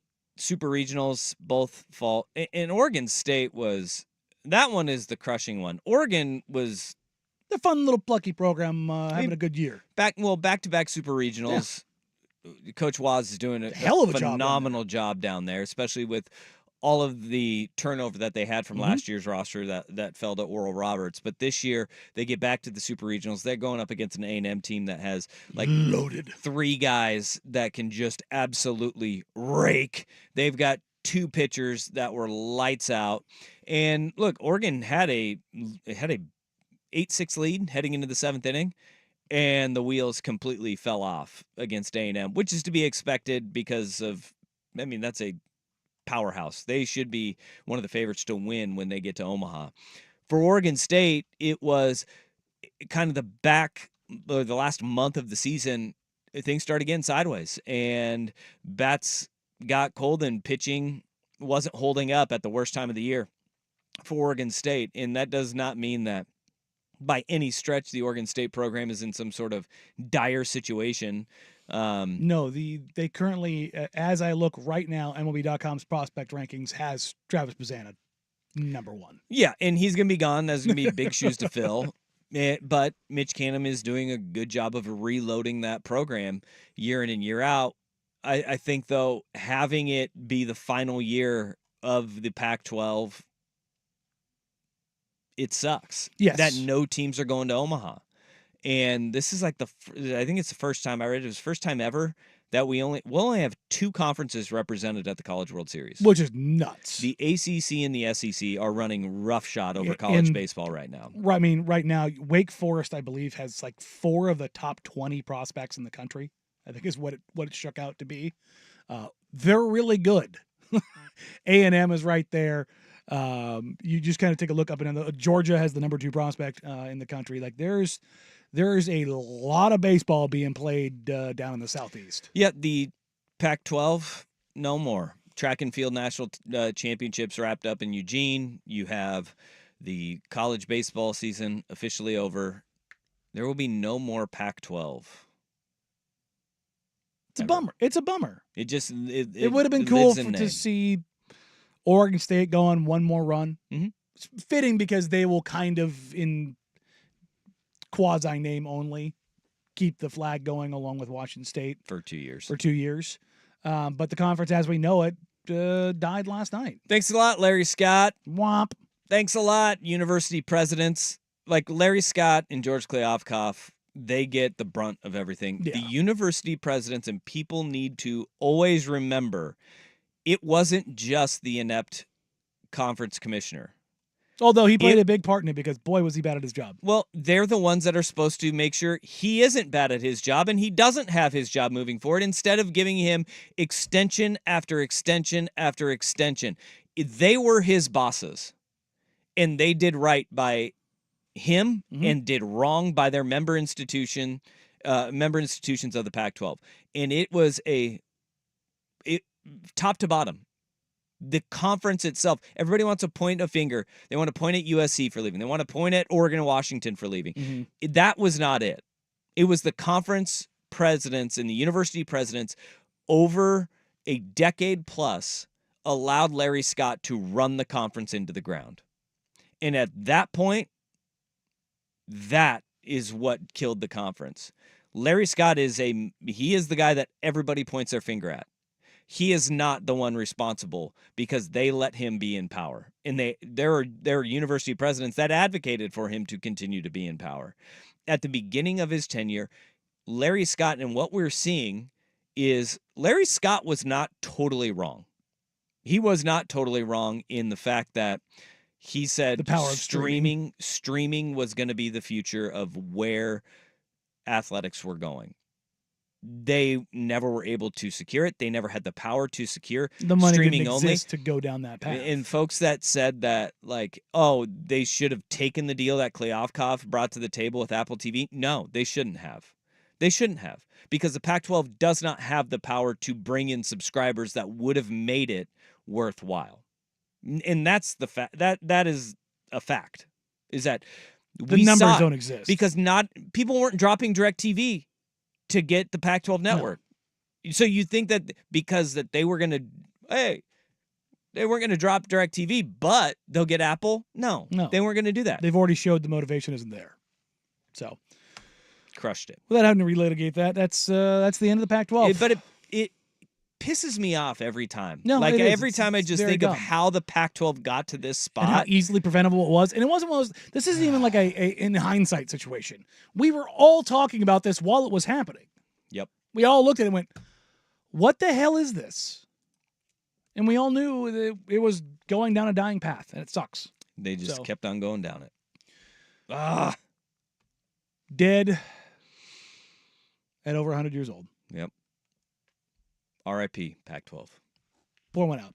All right, coming up, Caitlin Clark is left off of Team USA, and it's causing an uproar like everything else she does or doesn't do. On hour number 3 here on Danny and Dusty, 1080 The Fan. I'm Michael Jenkins, helping you beat the book with BetQL. Colorado is in Minnesota this evening, and both teams are throwing starters who have struggled this season.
twitch.tv/1080 AM The Fan or twitch.tv/1080 AM The Fan. We appreciate you. We love you. Thanks for hanging with us. Yeah, we do. I love you. All right. Well, What? this is a story that will not go away, and it will continue to not go away no matter what the culture, the sport does, in the sense that Caitlin Clark is in the zeitgeist so strongly. She is her own super yacht. She is a LeBron James. She is a name your collegiate or young level star that is carrying over into the pros, that has found success while also being transcendent on and off the floor. What she has been through as far as the last 2 years of coverage is probably more than any female athlete in this country's modern history. Yeah. For a continued period. Can you think of anybody longer? Michelle Wie was the only one that I was like, maybe? Mia Hamm, when U.S. women's soccer first started, 96. That carried for a decade. But it wasn't. She was like the face of women's soccer at the jumping off point of when it became popular in the States. But even then, because of the lack of social media or 24-hour news cycles and all of the readily available media, I don't think anyone's been under this kind of scrutiny. I think you can also put it's tough, man. Like, it's the gymnast lady, Simone Biles, maybe. But that comes in cycles with the Olympics. Fair. But you're right as far as like how much coverage she got. Her and like Katie Ledecky, the coverage that they got during that Olympic cycle was crazy. I mean, Alex Morgan. That's probably the newer version. When social media was rounding into form, she was attractive. She was really good at soccer, and she was on Team USA when they were running roughshod. I mean, I think that she would probably be close to that, but this is different because she is quickly become the face of women's basketball. And that's the thing is, you might even say she's become the face of women's athletics in this country, at least. She is at the apex of PR right now. You can't throw a rock and not land in a Caitlin Clark conversation. Well, and a lot of it is very stupid. It is, but it's also, that's the same thing we talk about with LeBron James. It's the same thing we talk about with Tiger Woods. When you reach this level of scrutiny, you are going to attract fans positively and negatively in your camp. And Venus and Serena, text line is pointing out those two. That's 100%. probably the best. That's probably the best one. But they came in before social media too. But and they their staying power was 2 decades. Yes, but they just weren't in the cycle 24/7 and everything they did. But when you played, you stopped and you watched. 100%. Particularly Serena at her heights, it was insane. What Caitlin Clark is doing is on the court is something that has been done in the WNBA before. She's bending and breaking courts offensively. There was a play the other day against Washington where a defender fell down at basically 35 feet, and a help rotation player, sprinted 25 feet away from her to recover because of the literal fear that she puts in. Like, everybody talked, what was it, Kennedy Clark says, Kennedy Carter says, what does she do that other than shoot threes? So, well, she's Steph Curry-esque in that she bends the court, and you see that in the respect that they show her defensively. But it's the off the court. It's in the sense of how that translates and how she's discussed. And she has been left off the 12-woman roster for the USA Olympic team. I don't think that's a really egregious thing. I don't think so either. I think you can make a conversation that you could put her on there. My pushback to it has less to do with the basketball side of things than everything else. I do think it is a marketing miss, genuinely. And I think it's a fair thing to say. I also think it was like, well, if she's not making it on merit, Diana Taurasi's not making it on merit.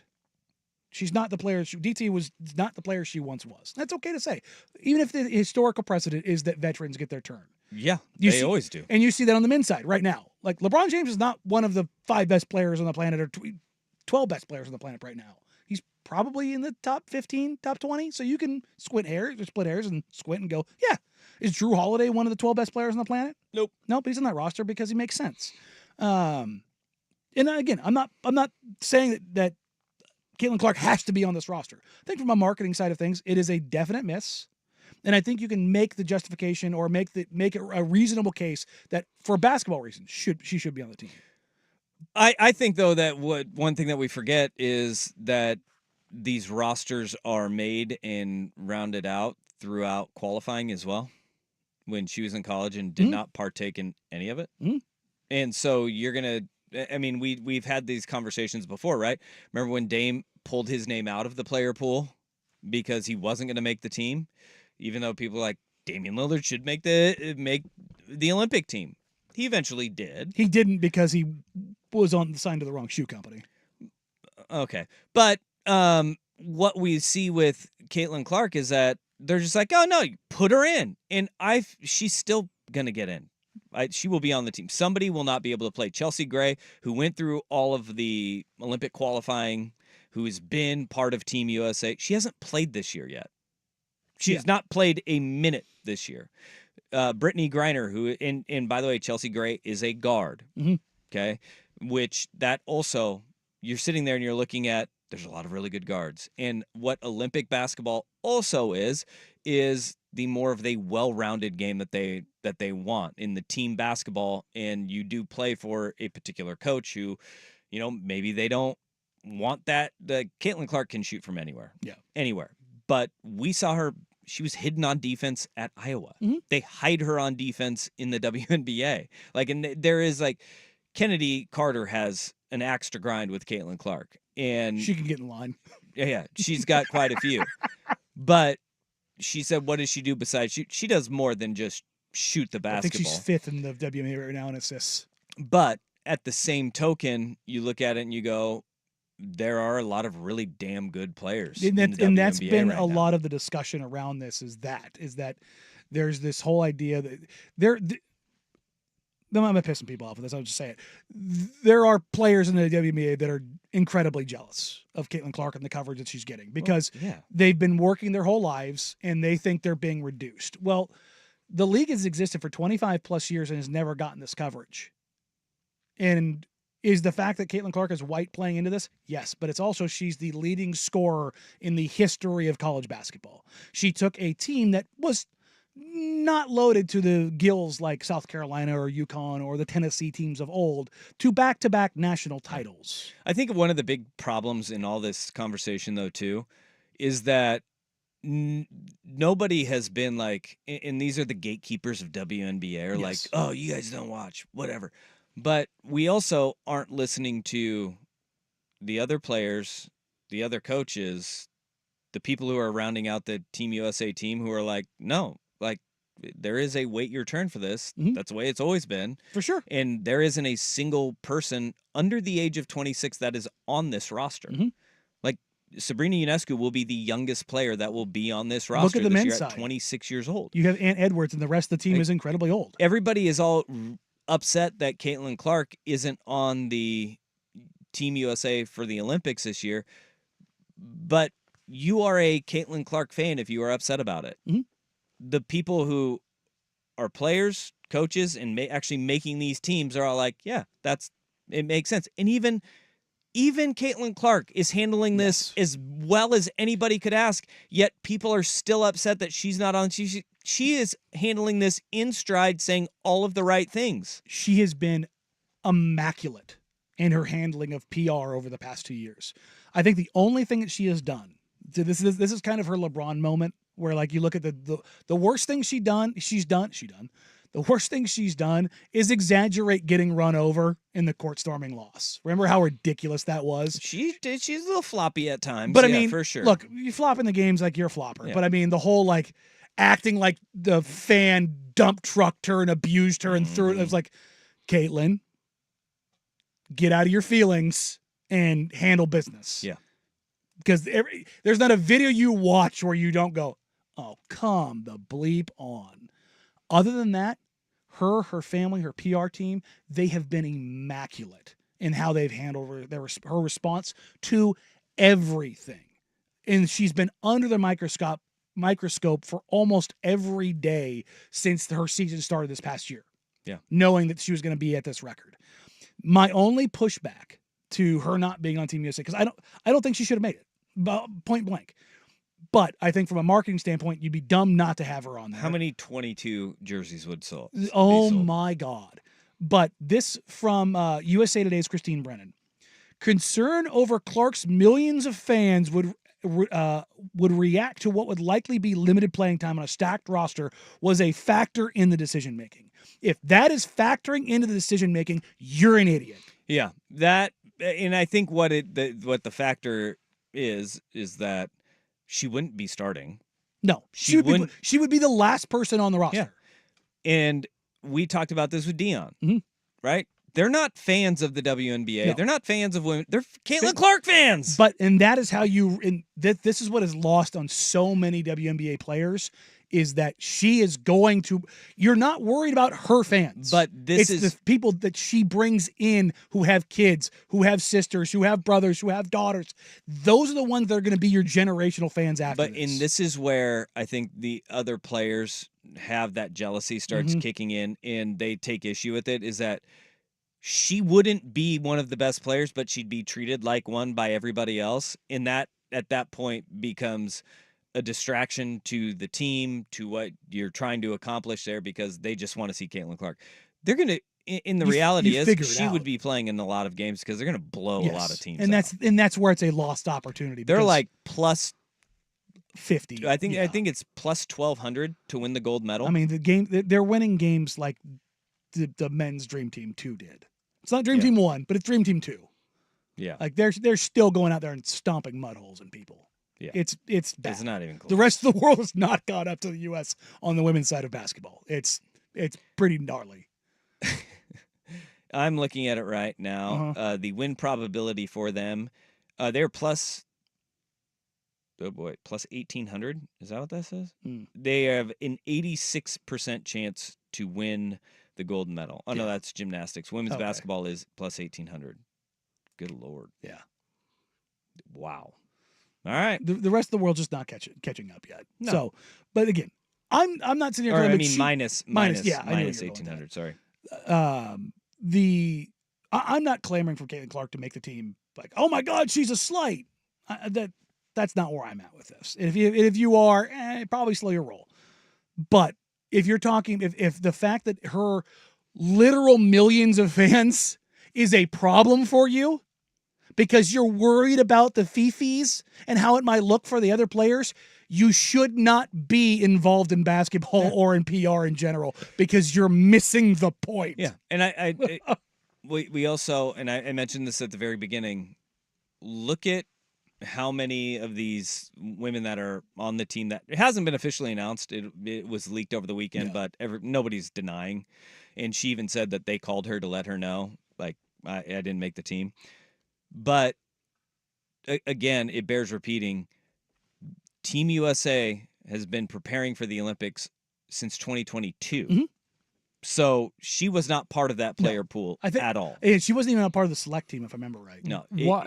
Why didn't she do why doesn't she do the 3x3 route? The 3-on-3 tournament? Like, because that's what Cameron Brink's doing. Well, Cam's been doing that for longer. I got you. So, like, what's the difference? Why wouldn't she just pivot to that? It's a different style. Yeah. Like it's a. I mean, it's a half court game, so your half court shots are a little bit different. Because you can't. Well, you can't. Is it because you can't hide her on defense? Well, that's part of it. That's actually where Kelsey Plume did like her rehab tour. Essentially, was the women's Olympic team went out and absolutely annihilated, and Kelsey was a big part of that because she struggled in her first couple years in the league, and then after that tournament, she went to Las Vegas and they went absolutely roughshod over everybody. I tell you what. They're missing out on a lot of money they could have made, though. That's money and exposure. They're missing out on money. You can sit here and argue until you're blue in the face that, Caitlin Clark, this, that. The eyeballs that she would draw, even on the bench, even if it's negative PR because she's not playing, people would still be watching that would not watch otherwise, and that is the goal. Yeah. I mean, people are just upset to get upset. Oh, that's 100% true. But she'll have plenty of Olympic opportunities. And you're absolutely right. But also capitalizing on this with the fervor that it's at right now, it's a miss. I bet the WNBA players aren't going to be as upset when their paychecks go up, though, because revenues go up. Yeah. Remember, all she does is shoot threes and get you charter planes. So, just want to keep that in the back of your head. All right, we're going to revisit the NBA Finals and the question that Dusty posed earlier in the show. Where does Jason Tatum kind of rank in the pantheon of importance and effectiveness for the Boston Celtics? Coming around Dan and Dusty tonight, the Fan. The Fan.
Is the Boston Celtics. And you heard Jason Kidd ahead of game 2. Great little clip where he poked the bear, so to speak, but also got a lot of people going, yep, he's right. Yeah, dang. Said Jaylen Brown is the best player on the Celtics. Not playing the best in the playoffs, but he said Jaylen Brown is their best player. And I genuinely believe that Jaylen Brown is more impactful when he's doing what he needs to do than Jason Tatum is consistently. And it's not, Tatum's more talented. If you don't think that Tatum's more talented and it can do more, you're crazy. It is super hard for me to quantify Jason Tatum because he's built in an NBA 2K lab. He's 6'9", damn near 6'10". He's enormous, huge wingspan, incredibly fluid athlete, can put the ball down on the floor, can create, can rebound, can drive, can knock down threes, can defend basically 1 through 4. And yet you find him in games, maybe it's because it's too easy. Maybe it's because the mentality is not wired quite what you want in a ruthless killer like a Michael Jordan or a LeBron or a Kobe or hell, even a Tim Duncan. Because I think Tim Duncan, people ever be good, kind of dismisses as like, he's not a ruthless killer. It's like, ask anybody who ever played against that man. He ate them alive. He just didn't say a word doing it. But there's something missing from Jason Tatum, for me, that keeps me from going, yeah, it's because everything that he does, he should be a top 3-5 player in the NBA. And he just can't get into that group, right? He's an 82-game player. Yeah. He's not a playoff guy. He might be one of the 3 best 82-game players. In that, when you put him in Boston, where their fan base is absolutely delusional all the time, his brand in the Celtics brand also heightens Jason Tatum's, right? So he gets elevated up because he can carry you through that regular season, but when the rubber meets the road and you need those guys who are gritty and can grind out games, that's Jaylen Brown, man. And it's not who Jason Tatum is. And he's getting, like, I don't know what is going on with him. And last night, especially, I think, like, missing layups led to a couple fourth quarter decisions that you're just like, what is going on? He's short-circuited in midair. It was weird. But at the same time, this team is built to account for that now. Yeah. And I think what is happening is that we are all seeing kind of a lowering of expectations with Jason Tatum, because we talked about this, I think it was a year ago entering the playoffs, where I look at Tatum and at times he reminds me of Brandon Roy, the way he moves. Yeah, the right? way he just kind of gracefully floats through stuff. And you're like, he doesn't look like he's moving that fast, and yet he just blew by 3 people. But there is not, and that's where it's like, oh my gosh, that's different. Mm-hmm. That's stuff that guys can't do. But Jason Tatum does not have that dog in him. No. I mean, we can say that now. Like, we've seen enough. There's a dog, it's not the dog. No, he doesn't have that dog in him. That is, I'm going to take this game and I'm going to put it on my back and I'm going to win it for you in the playoffs. He's 82, where when the lights aren't as bright, that's it. But you know what they went out and they got? They got a Jaylen Brown. They got a Drew Holiday, and those two guys have that dog. Derek White has that dog in him. They have a collective dog pound around him. None of them have the ability to do it by themselves, though. And you know what? That's okay. Because you've got, like, when they made the trade for Drew, we talked about it. Like, that made them terrifying. I still pick Milwaukee because no matter what, I will always side with the superior talent. That's the reason why I picked Dallas in this series. Historically, the higher end talent wins out. It doesn't mean it's perfect. Historically, though, that's what wins out. But the collection of talent that they have is overwhelming when it's all working. When Drew, like, is Drew going to do that every game? No. But if you told me that he was the NBA Finals MVP at the end of this, it wouldn't surprise me. Because he's done this before. And he's backpacked before. 100%. 100%. And you know what? Like, this is what Boston needs. Drew Holiday going 11 for 14 in the game is not going to happen again. He's probably going to, does he have an 8 for 14 game in him? Absolutely. 7 for 14? Sure. But what you're hoping at that point is that Jason Tatum is 10 for 22 instead of 6 for 22. Mm-hmm. And that's why it was such a missed opportunity last night for the Dallas Mavericks, because the Dallas Mavericks prevented Jason Tatum from ever getting going. And they've done a really good job on him defensively. I mean, they are double teaming him, they're triple teaming him, they're making his life hell.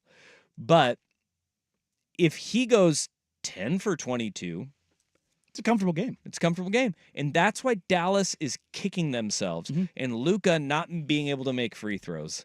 The foul shot the foul that was not called, that goes either way. But that one sticks with you a little bit more because of the fact that you had an opportunity to win that game.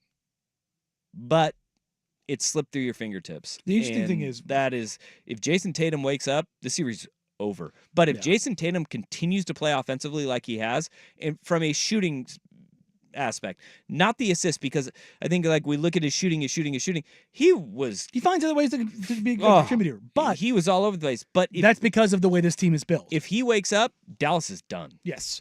What's interesting is Tatum's averaging 25, 10, and 6 in the playoffs. Pretty good. He is shooting 42, 29, not 84. 0.82% or 0.82 points per shot. Yeah, he's getting a lot of shots up, and that's the thing is like, and that it hasn't been like, oh, it's the finals. It gets a little bit tougher. He's just been shooting poorly all playoffs. Yeah. And if you look at him historically in the playoffs, he's had 2 seasons above 43%. Above 44%. So he's shooting 44% for his career in the playoffs, which for a guy of his talent, he should be better. And that's the thing is that when you set the bar so high for a guy, it's not that he's bad. And I am in no way saying that Jason Tatum is bad and that his skill talent or skill or talent is somehow like undeserved or unearned. But I do kind of look at Jaylen Brown and go, does Jaylen Brown know that everybody talks about him as being the best player on that team when he's talking about his respect? Obviously not, because listen, Tatum does get the All NBA stuff, and I kind of wonder if somebody kind of looks at that and goes, I think that narrative is changing in front of our eyes. Where do you put Tatum in the importance index ranking for the Celtics? Importance, to win this series, 2. Only behind Jaylen Brown. I think to this point, he has been the 4th best player on that team. 4th. Yeah. I think it is. And look, you could make an argument for 5th, but 4th. You have got Jaylen Brown has been number 1. Drew Holiday has been 2. Kristaps Porzingis 3. Then I think Jason Tatum. I think you could have that argument that Derek White has also been playing better all around because efficiency-wise, right? Not total player, not what they can be. And really, Jason Tatum, what he was able to do, especially last night with 12 assists in that game, he's still playing good basketball. He's not playing elite basketball. And what Jaylen Brown is doing is playing elite basketball. What Drew Holiday is doing is playing elite basketball. What Kristaps Porzingis is doing is playing elite. Those 3 guys are playing so damn well. And it's perceived as a knock on Tatum, but he's playing good. If he's playing elite, they run away with this series. And that was always kind of the situation was, looking at the Dallas side of things, if Kyrie doesn't show up, if the other guys don't show up, and Tatum can continue to do this. That's the thing is if Dallas had anybody else show up, we'd be talking about Tatum be getting killed right now. Yes, he would be. He'd be getting killed right now, and that's the thing. Now it's Kyrie getting killed. Actually, Kyrie isn't really even getting killed as bad as he should be because he has been dreadful. He pulled a Danilo Banton 16 points on 18 shots last night. Yeah. In the NBA Finals. Somebody compared his first 2 games of the finals to the same first two games of the finals to Boobie Gibson. Hell yeah. And the numbers are very similar. Oh, Boobie Gibson. Yeah. Remember him? Cavs, great. That 09 Cavs finals team. Tough. Was it? That was Boobie Gibson, obviously LeBron. Big Z. Zadrunas Ilgauskas. Anderson Varejao, too? Mm-hmm. Yeah. He was coming off the bench. I'm trying to remember. Jamario Moon might have been on that team, too. I think that sounds about right. Yeah, and Delonte West? Delonte West. Who his father? He got shipped out of stepdad. Come on, dude. Sorry, I apologize. Yeah, he got arrested. Step boyfriend. I didn't watch that Maury Povich episode. You not the father. are not the father. But he can call you daddy. Ouch. Yikes, that's a tough one. All right, coming up next, let's pivot to some college football real quick. We talked about this last year, the importance of bringing your core 4 and core 5 back to your team and what that can mean as far as a projection going next year. But first, is Big Will Betts with the Sports on Update.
Recruiting season is buttoning up, and teams are getting ready. One of the big indicators for college football success is what you return, not only on the field in your offense, defense, special teams units, and how many returning starters and projected depth players, but a big one is how many of your coordinators do you bring back? How your head coach?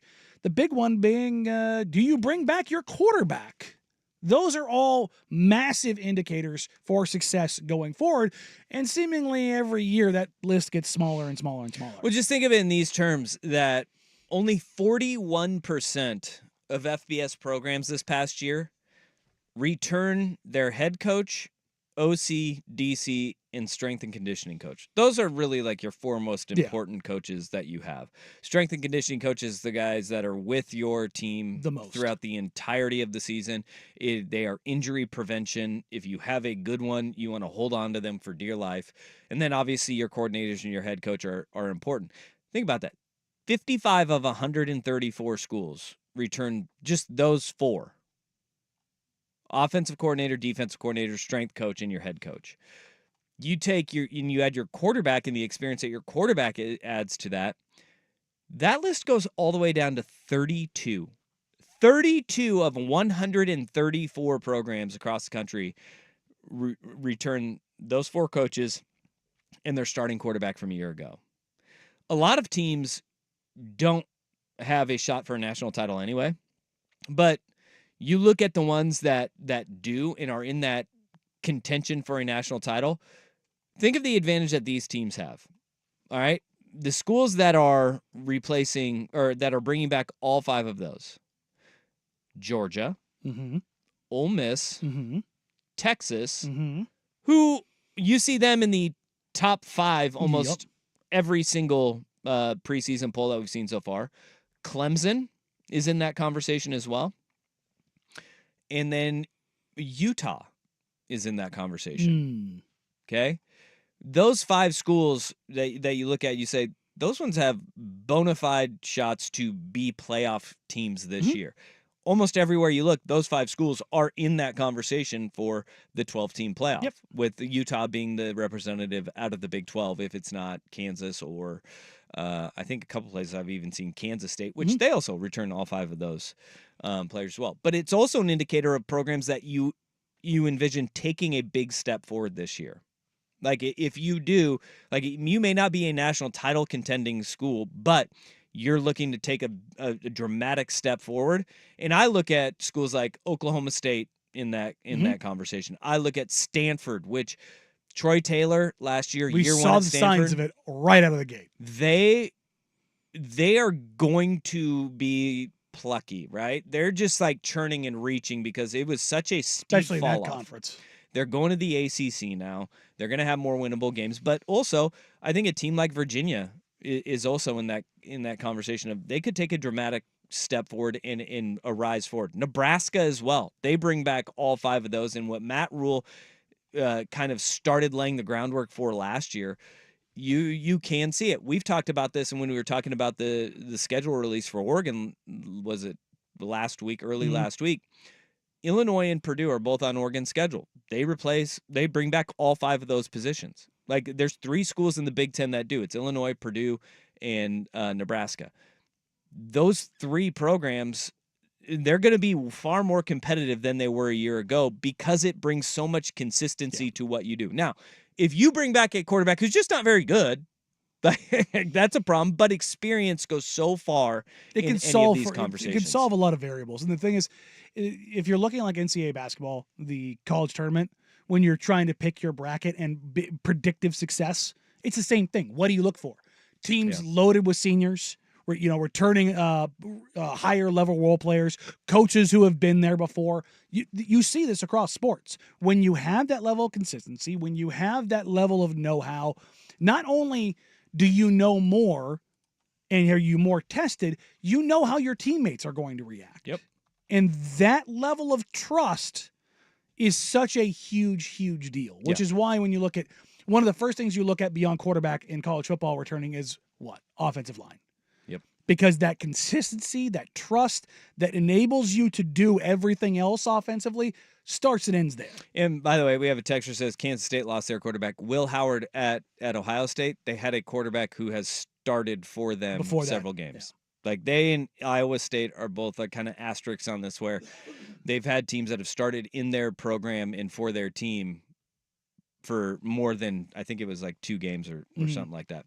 But you also have, when looking at teams that, all right, making that jump and coming up, there's only 3 other teams that return the core 4 coaches, right? The OC, DC, head coach, strength coach, and brought in a multi-year starting quarterback this year to replace our quarterback. They are Florida State, Oregon, and Texas State. 2 of those teams are considered to be playoff teams next year, and it's not Texas State. No. It's Florida and Oregon will be fun, fine. team. Sure, whatever. San Marcos, way to go. Let's go Bobcats. Do you see Texas State's upset about NCAA 24 already? Because they got knocked down the tier, right? They didn't put in the upper deck that they have on their stadium. They're like, whoa, and they call it an upper deck. It's 5 rows that EA Sports didn't. That's weird because they come out like they do like a scan. Yeah, they didn't give them their upper deck. They just went cheap because it's Texas State. Oh, that's great. But now I'm going to start a dynasty as Texas State and get an upper deck built. Yeah, we're gonna fundraise for that. But that is where you look at, hey, the importance of having a quarterback that has experience and knows what the hell he's doing. That is why you bring in DJ Uiagalelei at Florida State. That's why you bring in Dylan Gabriel at the University of Oregon. Because if all of the other pieces are in place, that's where those grad transfers, the multi-year starters that enter the portal, they are so important. You don't have to worry about it. Will Howard at going to Ohio State, that's important that you have a guy standing in line that can be ready to play for you and do it right away. It's going to be interesting. It's a really interesting stat, though. 32 of 134. Let you know, it's not entirely common. Not at all. So not at all. It gives you a leg up, head start, whatever vernacular body part you want to use. But it's a nice starting spot. Speaking of starting spots, now that the NBA TV deal is being wrapped up and they can kind of put that behind them, Adam Silver's talking expansion, and there's one place right out of the gate. We're gonna shoot it down here on Albuquerque. Teddy the Fan.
cured, and the worst kept secret imaginable is now out there as Adam Silver dove into it a little bit here. We've been saying for a while, we have to understand what our long-term media relationships are before we look to expansion. We're in the process of wrapping up those deals now. They're going to be long-term deals. I'm hopefully we're not done yet, but they'll be successful in terms of generating more money for the league and the teams. And then we'll be in a position to look at expansion. And I think that it's a 30-team league right now. It's not preordained that we'll expand. I've said it before. You got to look at the dilution potentially of talent, but there's so much great basketball being played around the world. I don't think there's any doubt that over time this league can sustain 2 more teams. Lots of interested markets. So once we finish our media deals, we'll turn our attention to that. I find it fascinating that he does say the delusion of talent is something that is being discussed around the NBA, because there is going to be a problem with delusion of talent when you add 2 more teams. But the money is it's exactly also why they're going to. Not anymore. Like don't get me wrong, those 2 teams are going to suck when they start. That's what expansive franchises do. But there's more talent in the world than ever before. Yeah, but that doesn't mean that there's going to be we're seeing it. We're seeing it right here in front of our own eyes in Portland. It's really hard because in a star-driven league, there's a lot of quality basketball players. There ain't 30 stars going around the league. There's 30 stars, but there's only 8 transcendent players. Yeah. And that's what makes it interesting. And then you're going to kind of dilute it a little bit more. Make it harder. And so it'll be interesting. The money's going to be way too much. No, and that's the only thing. Like, it's out there. And Adam Silver, again, this is courtesy of NBC Sports Boston. Adam Silver did go into what cities were available. Well, there's been some discussion about going back to Seattle potentially. Las Vegas, no doubt, is very interested in the team. Mexico City one day. But there's lots of other U.S. cities and Canadian cities, frankly, that have reached out to us to tell us they'd be interested. Yeah. Well, the deal in Las Vegas is done, and I've heard the deal basically in Seattle is about done now. They will be West. The 2 teams will be West. They need more teams in the West. They have to be West. Seattle, worst kept secret. Vegas, absolute. LeBron's going to be an owner. Whatever. We are going to see this thing. The Boston fans in the background are something else in that too. Tatum is a goat. No, he's not. No. And also, Mexico City will never host an NBA basketball team permanently. They might go down there for a game or 2.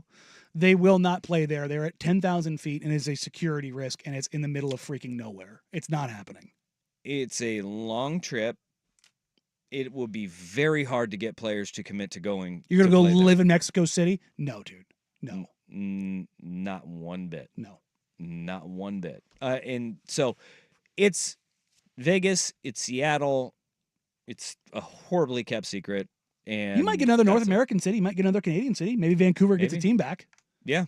Like, I could see an international team there again. But it ain't going to be Mexico City. No. And there's no NBA Europe coming. Now, a standalone NBA Europe, much like the G League, I could see that happening.